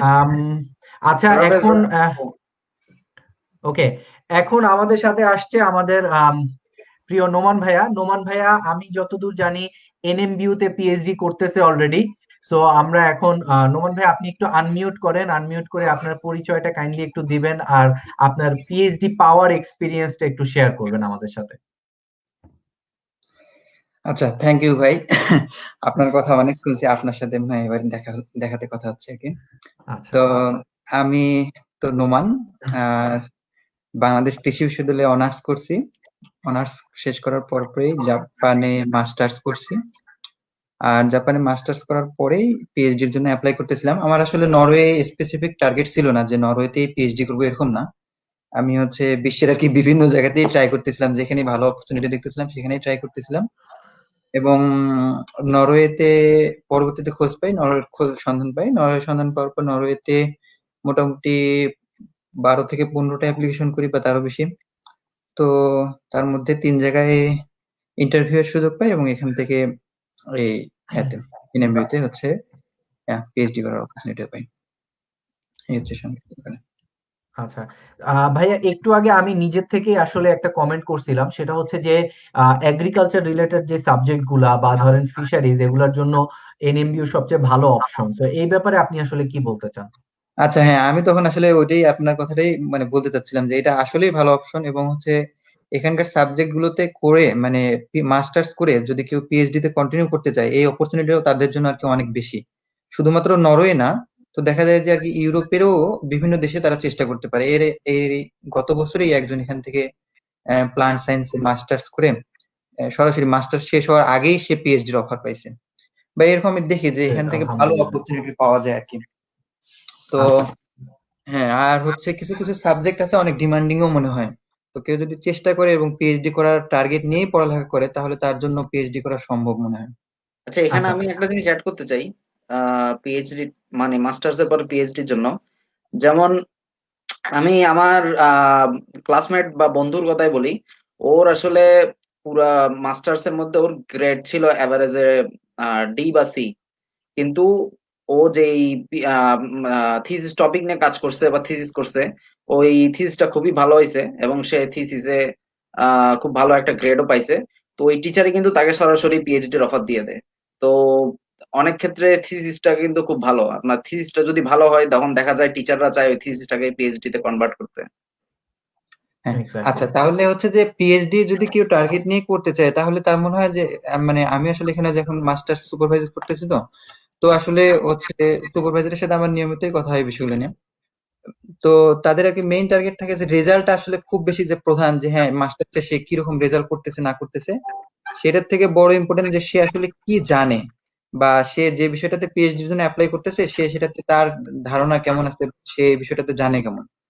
তো এর জন্য মনে হয় যে যারা পিএইচডি করার টার্গেট করবেন তাদের মনে হয় হচ্ছে যে মাস্টার্স এর সময় বা থিসিস সেমিস্টারটাতে বা থিসিস শুরু হওয়ার আগেই, ফার্স্ট ইয়ার শেষ হওয়ার পর থেকেই যদি সে উম, যার কাছে থিসিস করতে চায়, হ্যাঁ তার সাথে যোগাযোগ করে আগে থেকেই রিসার্চটা শুরু করে, তাহলে দেখা যাচ্ছে যে সে এই বিষয়গুলোতে অনেক বেশি ধারণা পাবে বা অনেক নলেজ হবে, এবং তখন সে হচ্ছে একটা মানে সমৃদ্ধ মানে এনরিচ সিভি তৈরি করতে পারবে, এবং এর মাধ্যমে সে অ্যাপ্লাই করলে চান্স পাওয়ার সম্ভাবনা বেশি হয়ে যাবে আর কি। আচ্ছা, ভাইয়া আপনার কাছে আমার এখন যে কোশ্চেনটা সেটা হচ্ছে, বেশিরভাগ পিএইচডি স্টুডেন্ট যারা আছে নরওয়েতে, আসলে স্টুডেন্ট না বলি কারণ পিএইচডি নরওয়েতে তো আর স্টাডি না, এটা কাইন্ড অফ এখানে একটা জব। সো এখানে যারা পিএইচডি করতেছে তাদের মধ্যে বেশিরভাগই কিন্তু হচ্ছে এখান থেকে মাস্টার্স করছে এবং এখানেই পিএইচডিটা কন্টিনিউ করতেছে। কিন্তু আপনি বা এই যে টমসোতে এবার জালাল ভাই আসছে, এর আগের বার আরেকজন ভাই আসছিল। তো আপনাদের কাছে আমার যে কোশ্চেনটা, যে আপনারা কিন্তু এখানে মাস্টার্স করেন নাই, আপনারা বাইরে মাস্টার্স করছেন, বাইরে মাস্টার্স করে বাইরে থেকে অ্যাপ্লাই করছেন এবং এখানে পিএইচডি পাইছেন। সো আপনার কাছে কি মনে হয় যে এখানে মাস্টার্স করে পিএইচডি পাওয়াটা, আমি বলবো যে বাইরের থেকে অবশ্যই একটু ইজি, কিন্তু আপনারা যে বাইরে থেকে অ্যাপ্লাই করছেন আপনাদের কি পরিমাণ মানে বাধার সম্মুখীন হইতে হয়েছে, বা কি পরিমাণ আপনাদেরকে আহ এটা কিভাবে বলবো, যে কি ধরনের পাবলিকেশন দরকার হয়েছে বা কি ধরনের এফোর্ট দিতে হয়েছে আপনাদেরকে এই পিএইচডি পজিশনটা পাওয়ার জন্য? আচ্ছা, এক হচ্ছে যে এখান থেকে ইজি, এটা ঠিক আছে, কিন্তু আমি আমাদের ইউনিভার্সিটির কথা বলি, এনএমবি এর কথা বলি, এখানে আর কি মানে বাইরে থেকে পিএইচডি করতেছে এরকম স্টুডেন্টের সংখ্যাও মোটামুটি ভালোই, মানে শুধু পিএইচডি না, পোস্ট ডকও পাইছে, বাইরে থেকে এসে এখানে পোস্ট ডক করতেছে এরকমও আছে, দুই ধরনের আছে। কিন্তু বাইরে থেকে আমার ক্ষেত্রে হচ্ছে যে আমার যদি পিএইচডির কথা বলি, যে আমার পাবলিকেশন ছিল একটা মেইন অথর হিসেবে আর একটা কো অথর হিসেবে। তো আসলে এই রিকোয়ারমেন্ট গুলো বলা অনেক কঠিন, কার ক্ষেত্রে কাকে কখন কিভাবে সুপারভাইজার পছন্দ করবে, হ্যাঁ যে এটা ধরা বাঁধা আসলে ওইভাবে নিয়ম নাই। এই গত বছরই হচ্ছে এখানে একজন পোস্ট ডক জয়েন করছে, তার পোস্ট ডকের সময় কোনো পাবলিকেশন নাই, পিএইচডির সময়ও সে কোনো পাবলিকেশন ছিল না, তাতে সে হচ্ছে এখানে পোস্ট ডক এখন শুরু করছে, কিন্তু তার রিসার্চটা ভালো ছিল আর কি। তো আমার মনে হয় যে রিসার্চ মানে পিএইচডির ক্ষেত্রে এই আপনার হচ্ছে যে ধরাবদ্ধভাবে রিকোয়ারমেন্ট না বলে, যে দেখা যাচ্ছে যে যত যত তার যোগ্যতা থাকবে বা স্কিল থাকবে, এগুলো আর কি তার এক একটা করে দেবে, মানে চান্স পাওয়ার সম্ভাবনাটা বাড়াবে। কিন্তু এটা বলা কঠিন যে এইটা যোগ্যতা থাকলেই সে চান্স পাবে, এটা বলা আসলে কঠিন। তবে যে হচ্ছে যে সুপারভাইজারের সাথে ভালো সম্পর্ক থাকতে হবে মাস্টার্স এর ক্ষেত্রে, বিশেষ করে নরওয়ের ক্ষেত্রে প্রত্যেকটা ইন্টারভিউ এর আগেই তারা সুপারভাইজারের সাথে ফোনে কথা বলে, ফোনে তার সম্পর্কে ডিটেলস জানতে চায়, এবং সে কি রকম করে না করে তার থেকে জেনে তারপরে তাদের ইন্টারভিউ নেয়। তো আমার মনে হয় যে সুপারভাইজার স্যাটিসফাই থাকলে বিষয়গুলো আরো ইজি হবে।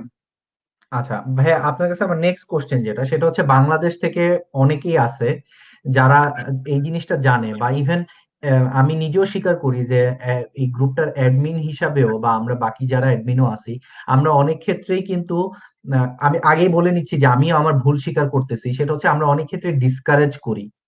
ঠিক আছে, যে হয়তো কেউ একজনের বাংলাদেশে মাস্টার্স আছে, আমাকে জিজ্ঞেস করতেছে যে ভাইয়া আমি পিএইচডি এর জন্য অ্যাপ্লাই করবো বা কিনা, তখন আমি বলি যে আপনার জন্য বেটার হচ্ছে এখানে মাস্টার্স এর জন্য আসেন, তারপরে পিএইচডি এর অপরচুনিটিটা আপনার বেড়ে যাবে। হ্যাঁ, ওইটা অবশ্যই বেড়ে যাবে, কিন্তু তাই বলে তো এটা না যে বাইরে থেকে অ্যাপ্লাই করা যাবে না, তাই না? অবশ্যই অনেকের যোগ্যতা থাকতেই পারে যে বাংলাদেশ থেকে অ্যাপ্লাই করতে পারবে, বা সুপারভাইজার কাকে পছন্দ করবে না করবে সেটা আমি তো বলতে পারবো না।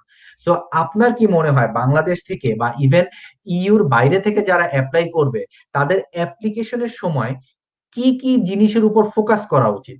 যে কোন ধরনের পেপার সাবমিট, আপনার রিসার্চ প্রপোজাল হইতে পারে, অথবা আপনার পাবলিকেশন হইতে পারে, বা যে কোনো কিছু হইতে পারে, কোন জিনিসগুলোর উপর মেইনলি ফোকাস করা উচিত, যেটার কারণে আমার সুপারভাইজার বা যে আমার অ্যাপ্লিকেশনটা রিভিউ করবে সে আমাকে নেওয়ার জন্য চিন্তা করবে?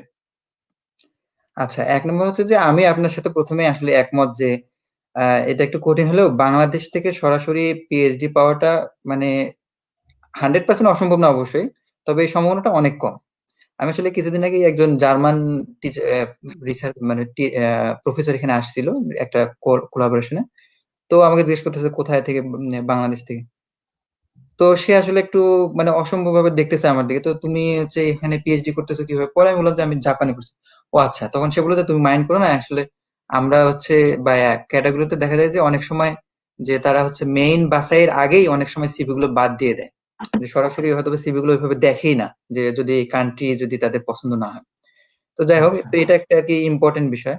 আর হচ্ছে যে এমনিতেই সিভির ক্ষেত্রে আমার মনে হয় যে ওরা নরওয়ের ক্ষেত্রে বিশেষ করে, নরওয়েতে হচ্ছে জব নর্গে হচ্ছে যে কোনো পিএইচডির অপরচুনিটি গুলো থাকে job নর্গ dot NO.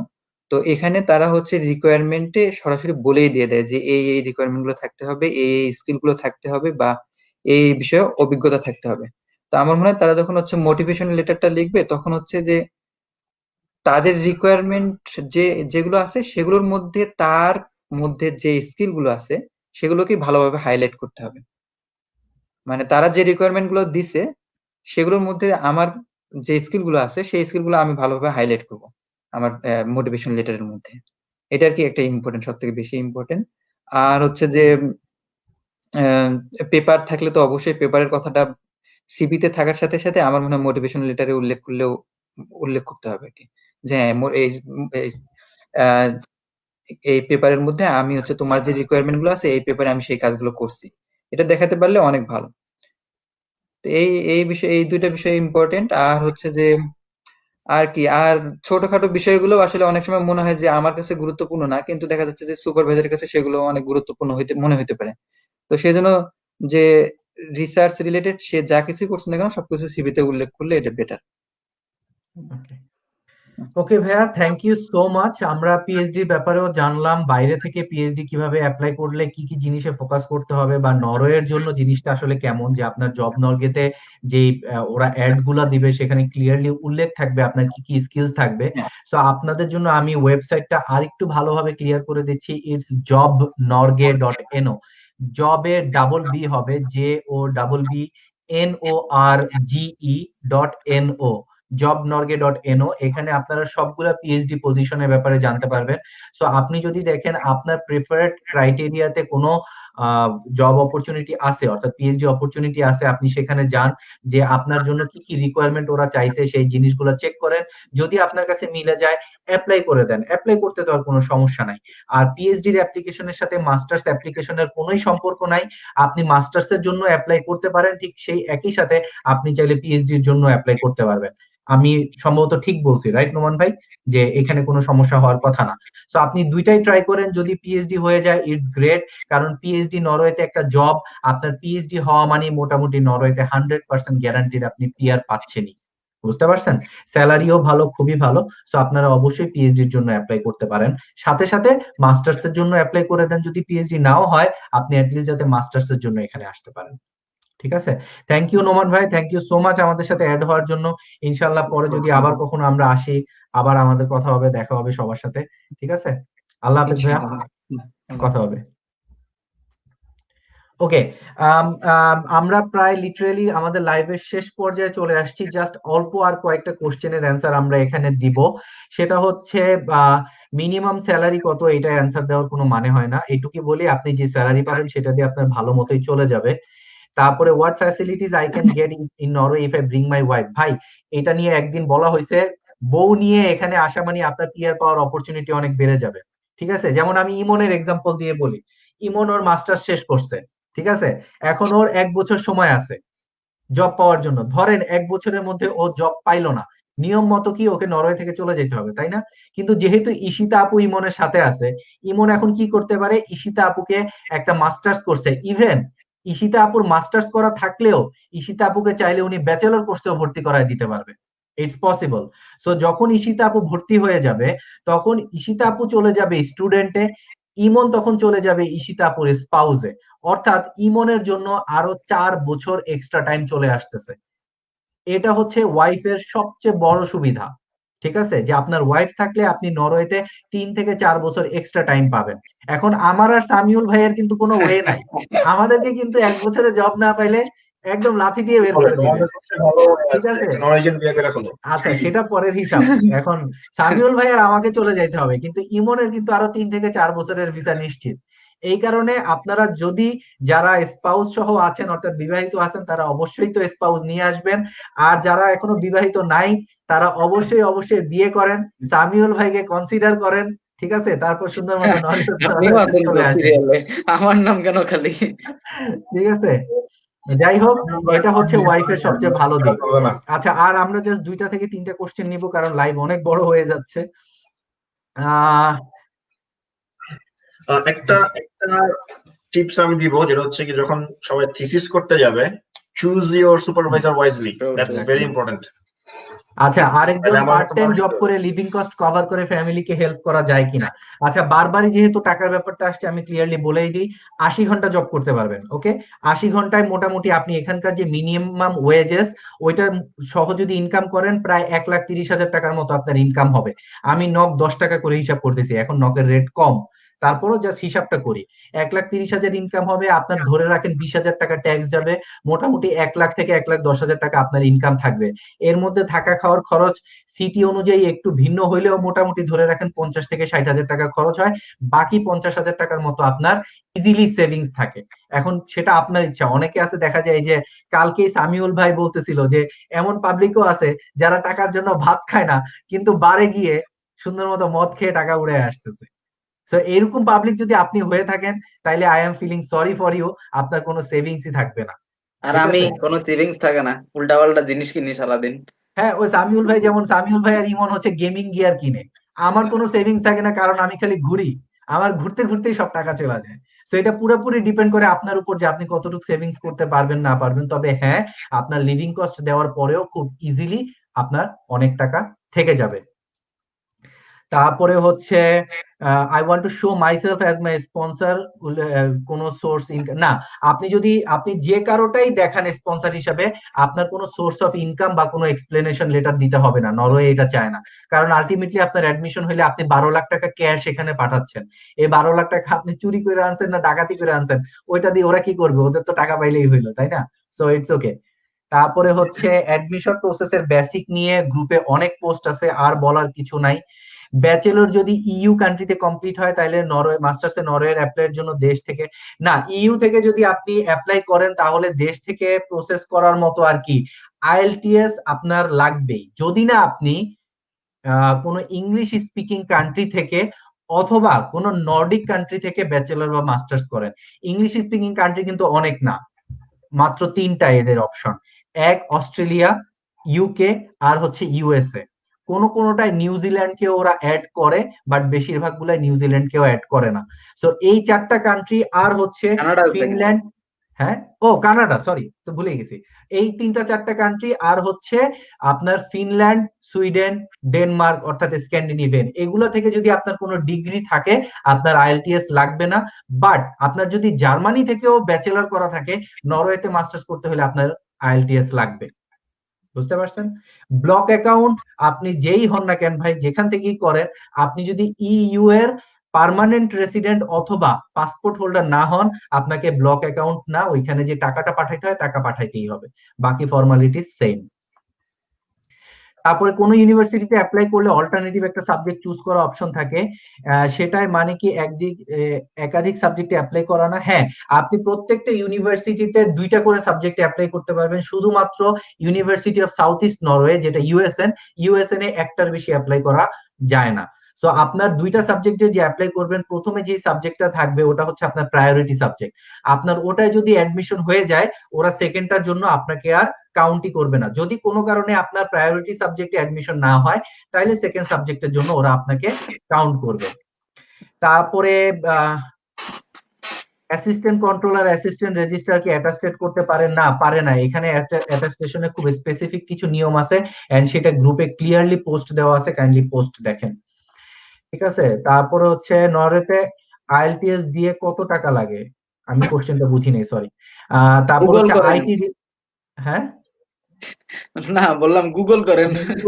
Thank you ভাই, এত কাইন্ড। 35,000 টাকা আইটি মতো লাগে। রিলেটেড সাবজেক্টে ব্যাচেলর করা যাবে কিনা? সরি ভাইয়া, নরওয়েতে ব্যাচেলারই করা যায় না, কারণ হচ্ছে নরওয়েতে এটা নিয়েও গ্রুপে একটা পোস্ট আছে, আমি সরাসরি ইউডিআই কে মেইল করছিলাম, আর কারো কথা আমি বিশ্বাস করি নাই। একমাত্র ভিসা দেওয়ার মালিক নরওয়েতে, মানে নরওয়ের ভিসা দেওয়ার মালিক তো ইউডিআই। সো আমি সরাসরি ইউডিআই কে মেইল করছি, ওরা ক্লিয়ারলি বলে দিছে যে না, আমরা বাংলাদেশ থেকে কোনো ব্যাচেলর স্টুডেন্টদেরকে ভিসা দেই না, এন্ড এটার জন্য ওরা আমাদের সোশ্যাল ইকোনমিক অনেক কিছু রিজন বলে দিছে, সেটা মেইলে আছে, আপনারা দেখে নিতে পারেন। বাট ইউডিআই এর উপর তো কোনো কথা নাই। সো আপনাকে যদি কোনো এজেন্সি, কোনো বড় ভাই, নরওয়ের কোনো সিটিজেন যদি এটা বলে থাকে যে হ্যাঁ ঠিক আছে টাকা পয়সা দাও আমরা ব্যাচেলর ভিসা করে দিচ্ছি, ওখান থেকে 100 হাত দূরে ভাগেন ভাই। ইউডিআই ভিসা দিবে না, বড় ভাই বা এজেন্সি কেমনে ভিসা দিবে আমি জানি না। আচ্ছা, তারপরে how many days I need to show my bank statement minimum, এটার কোনো কিছু নাই, 7 দিন জাস্ট টাকাটা রেখে আপনি ব্যাংক স্টেটমেন্ট দিয়ে দিলে হবে। ইভেন আপনি আজকে সকালে টাকা রেখে বিকালে স্টেটমেন্ট নিয়ে কালকে অ্যাপ্লাই করলেও কোনো ধরনের কোনো সমস্যা নাই, খালি 12 লাখ টাকার একটা ব্যাংক স্টেটমেন্ট হইলেই হলো। ইলেকট্রিক্যালদের ভাইয়া জব ফ্যাসিলিটি কেমন? দেখেন ভাইয়া, অন্য ইলেকট্রিক্যাল সাবজেক্টের কথা জানি না, বাট আমার ইউনিভার্সিটিতে ইলেকট্রিক্যাল স্টুডেন্টদের একটা সাবজেক্ট আছে micro and nano technology. Literally এখান থেকে যারাই পাস করতেছে, ইভেন পাস করার আগেই এরা জব পেয়ে যাইতেছে। ঠিক আছে, আমার যে ক্যাম্পাস, আমার ক্যাম্পাসে মাস্টার্স কোর্স ইন্টারন্যাশনালের জন্য দুইটা, একটা মাইক্রো ন্যানো, একটা আমার মেরিটাইম। যেখানে আমরা মেরিটাইমরা জব পাচ্ছি না, সেখানে ইলেকট্রিক্যালরা সামার টাইমে ফুল টাইম জব পেয়ে যাচ্ছে, এই অবস্থা। তো আপনারা অবশ্যই অবশ্যই এই জিনিসগুলা দেখতে পারেন। যাই হোক, মোটামুটি যা কোশ্চেন আসছে আমরা চেষ্টা করছি জিনিসগুলা কভার করার। আপনাদের যদি অন্য কোনো প্রশ্ন থাকে, এই ভিডিওটা অবশ্যই আপলোড করা হবে, এটার মধ্যে আপনাদের অন্য প্রশ্নগুলো আপনারা কমেন্ট হিসাবে করতে পারেন। চেষ্টা করব আমি ওখানে কমেন্ট রিপ্লাই দেওয়ার, বা অন্যান্য অ্যাডমিন যারা আছে ওরাও রিপ্লাই দেওয়ার ট্রাই করবে। আশা করি আপনারা এখান থেকে আপনাদের অনেক কিছু ক্লিয়ার হয়ে যাবে। আমরা যথাসাধ্য চেষ্টা করছি সবগুলো সাবজেক্ট বা সবগুলা যে ক্রাইটেরিয়া নরওয়েতে আছে এই জিনিসগুলা কভার করার জন্য। I hope it was helpful. Last option হিসাবে মেরিনারদের জন্য যে জিনিসটা বারবার সবাই আস্ক করতেছে, আমি ওটা একটু বলে নিই। সেটা হচ্ছে মেরিনারদের যে জিনিসটা, মেরিনারদের জন্য বেশ কিছু ভালো সাবজেক্ট আছে। আমার ইউনিভার্সিটিতে যেহেতু আমি আছি, আমারটাই মেরিটাইম রিলেটেড সাবজেক্ট, এটা একটা আছে। স্টাভাঙ্গারে মেরিটাইম রিলেটেড কিছু সাবজেক্ট আছে। এনটিএনইউ তে মেরিটাইম রিলেটেড কিছু সাবজেক্ট আছে। সো আপনারা ডেফিনেটলি এই সাবজেক্ট গুলা চেক আউট করতে পারেন। এই সাবজেক্ট গুলার অপরচুনিটিও খুব ভালো। ঠিক আছে, সো আপনারা এই সাবজেক্ট গুলো চেক আউট করেন, রিকোয়ারমেন্ট গুলো দেখেন। আইএলটিএস এ 6.5 তুলেন সবার আগে, এটা ইম্পর্টেন্ট। বাকিটা আপনার যে রেজাল্ট আর আপনার যে সার্টিফিকেট আছে ওটা কভার করে যাবে। মোটিভেশন লেটারটা খুবই ইম্পর্টেন্ট মেরিনারদের জন্য। যত বেশি ভালো মোটিভেশন লেটার হবে, আপনার চান্স পাওয়ার সম্ভাবনাটাও তত বেড়ে যাবে। আর মেরিনারদের কিন্তু জব এক্সপিরিয়েন্সটা সবসময় প্রথম থেকেই থাকে, কারণ ইভেন আমাদের ইন্টার্ন পিরিয়ডটাই আমাদের জব এক্সপিরিয়েন্স হিসেবে কাউন্টেড হয়। সো অ্যাটলিস্ট এটা নিয়ে আমাদের টেনশন করতে হয় না। যাদের জব এক্সপিরিয়েন্স আছে অবশ্যই এটা শো করবেন, এটা খুব ভালো একটা এফেক্ট দিবে অন্তত আমাদের ক্ষেত্রে। ঠিক আছে, সো ভাইয়া একদার ইউনিভার্সিটি সম্পর্কে কিছু বলেন। এটা সম্পর্কে বলার কিছু নাই, একটা বিজনেস ইউনিভার্সিটি, অ্যাপ্লাই করবেন চান্স পাবেন। কিন্তু এই ইউনিভার্সিটির একটাই প্রবলেম, সেটা হচ্ছে একদার ইউনিভার্সিটিটা যেই জায়গায়, ওখানে পার্ট টাইম জবের একটু ক্রাইসিস সবসময় থাকে। নাই সেটা না, অনেকে পেয়ে যায়, বাট সেটা খুবই কম, অনেক কষ্ট করতে হয় আর কি। সেই তুলনায় অস্ট্রো বা এই দিকের জায়গাতে আসলে পার্ট টাইম জব অপরচুনিটি একটু বেশি। যদি আপনার অন্য কোনো ইউনিভার্সিটিতে হয়, তাহলে আমি বলবো একদার বাদ দিয়ে ওইটা চুজ করতে। বাট যদি আপনার কোনো জায়গায় না হয়, শুধু একদারে হয়েছে, তাহলে তো ডেফিনেটলি আপনি একদারেই আসবেন। আর আসার পরে ওখানে কিছু বাঙালি বড় ভাইরাও আছে যারা অনেক হেল্পফুল, আপনারা ওই বাঙালি বড় ভাইদেরও সাহায্য নিতে পারেন। ঠিক আছে, তারা আপনাদেরকে যতটুকু পারবে হেল্প করবে। যাই হোক, আশা করি যতটুকু হয়েছে ভালো হয়েছে। এরপরেও যদি কোনো কিছু থাকে আমরা চেষ্টা করব আপনাদেরকে গ্রুপে জানানোর জন্য, বা আবার যদি সম্ভব হয় আরেকটা লাইভের আয়োজন আমরা করব। আর লাস্টে যাওয়ার আগে আবারও আপনাদের কাছে আন্তরিকভাবে আমি সরি বলে নিচ্ছি প্রথমে যে আমাদের টেকনিক্যাল প্রবলেমটা হয়েছে, কারণ we are all new in this. আমরা এর আগে কখনোই লাইভে আসি নাই। ঠিক আছে, সো আমি জানতামও না যে আসলে মোবাইল থেকে আসতে হয় না পিসি থেকে আসতে হয়। পিসি থেকে আসলে আবার দুইজনের বেশি অ্যাড করা যায় না। সো অনেক প্রবলেম ছিল যেগুলো আমরা নিজেরাও আজকে শিখছি। নেক্সট টাইম যদি আসি ইনশাল্লাহ এই প্রবলেম গুলো হবে না। So I hope it was helpful for you. Samiul ভাই, ইমন, তো আপনাদের দুজনের অনেক অনেক থ্যাঙ্কস যে পুরোটা টাইম আমার সাথে ছিলেন, হেল্প করছেন, আপনাদের মূল্যবান সময় দিছেন। সো আই হোপ যে ভালো ছিল। থ্যাংক ইউ সো মাচ সবাইকে। ইনশাল্লাহ পরে আবার দেখা হবে। বিরিয়ানি হিসেবে উসুল করে নিব আসলে। হ্যাঁ হ্যাঁ, নতুন যারা আসতেছেন বা আসছেন, বিরিয়ানি আমরা চলবে, বিরিয়ানি উসুল করে নিব, অসুবিধা নেই। যাই হোক, থ্যাংক ইউ সো মাচ। আল্লাহ হাফেজ, আসসালামু আলাইকুম, good night to everyone. Bye. Okay, আল্লাহ হাফেজ।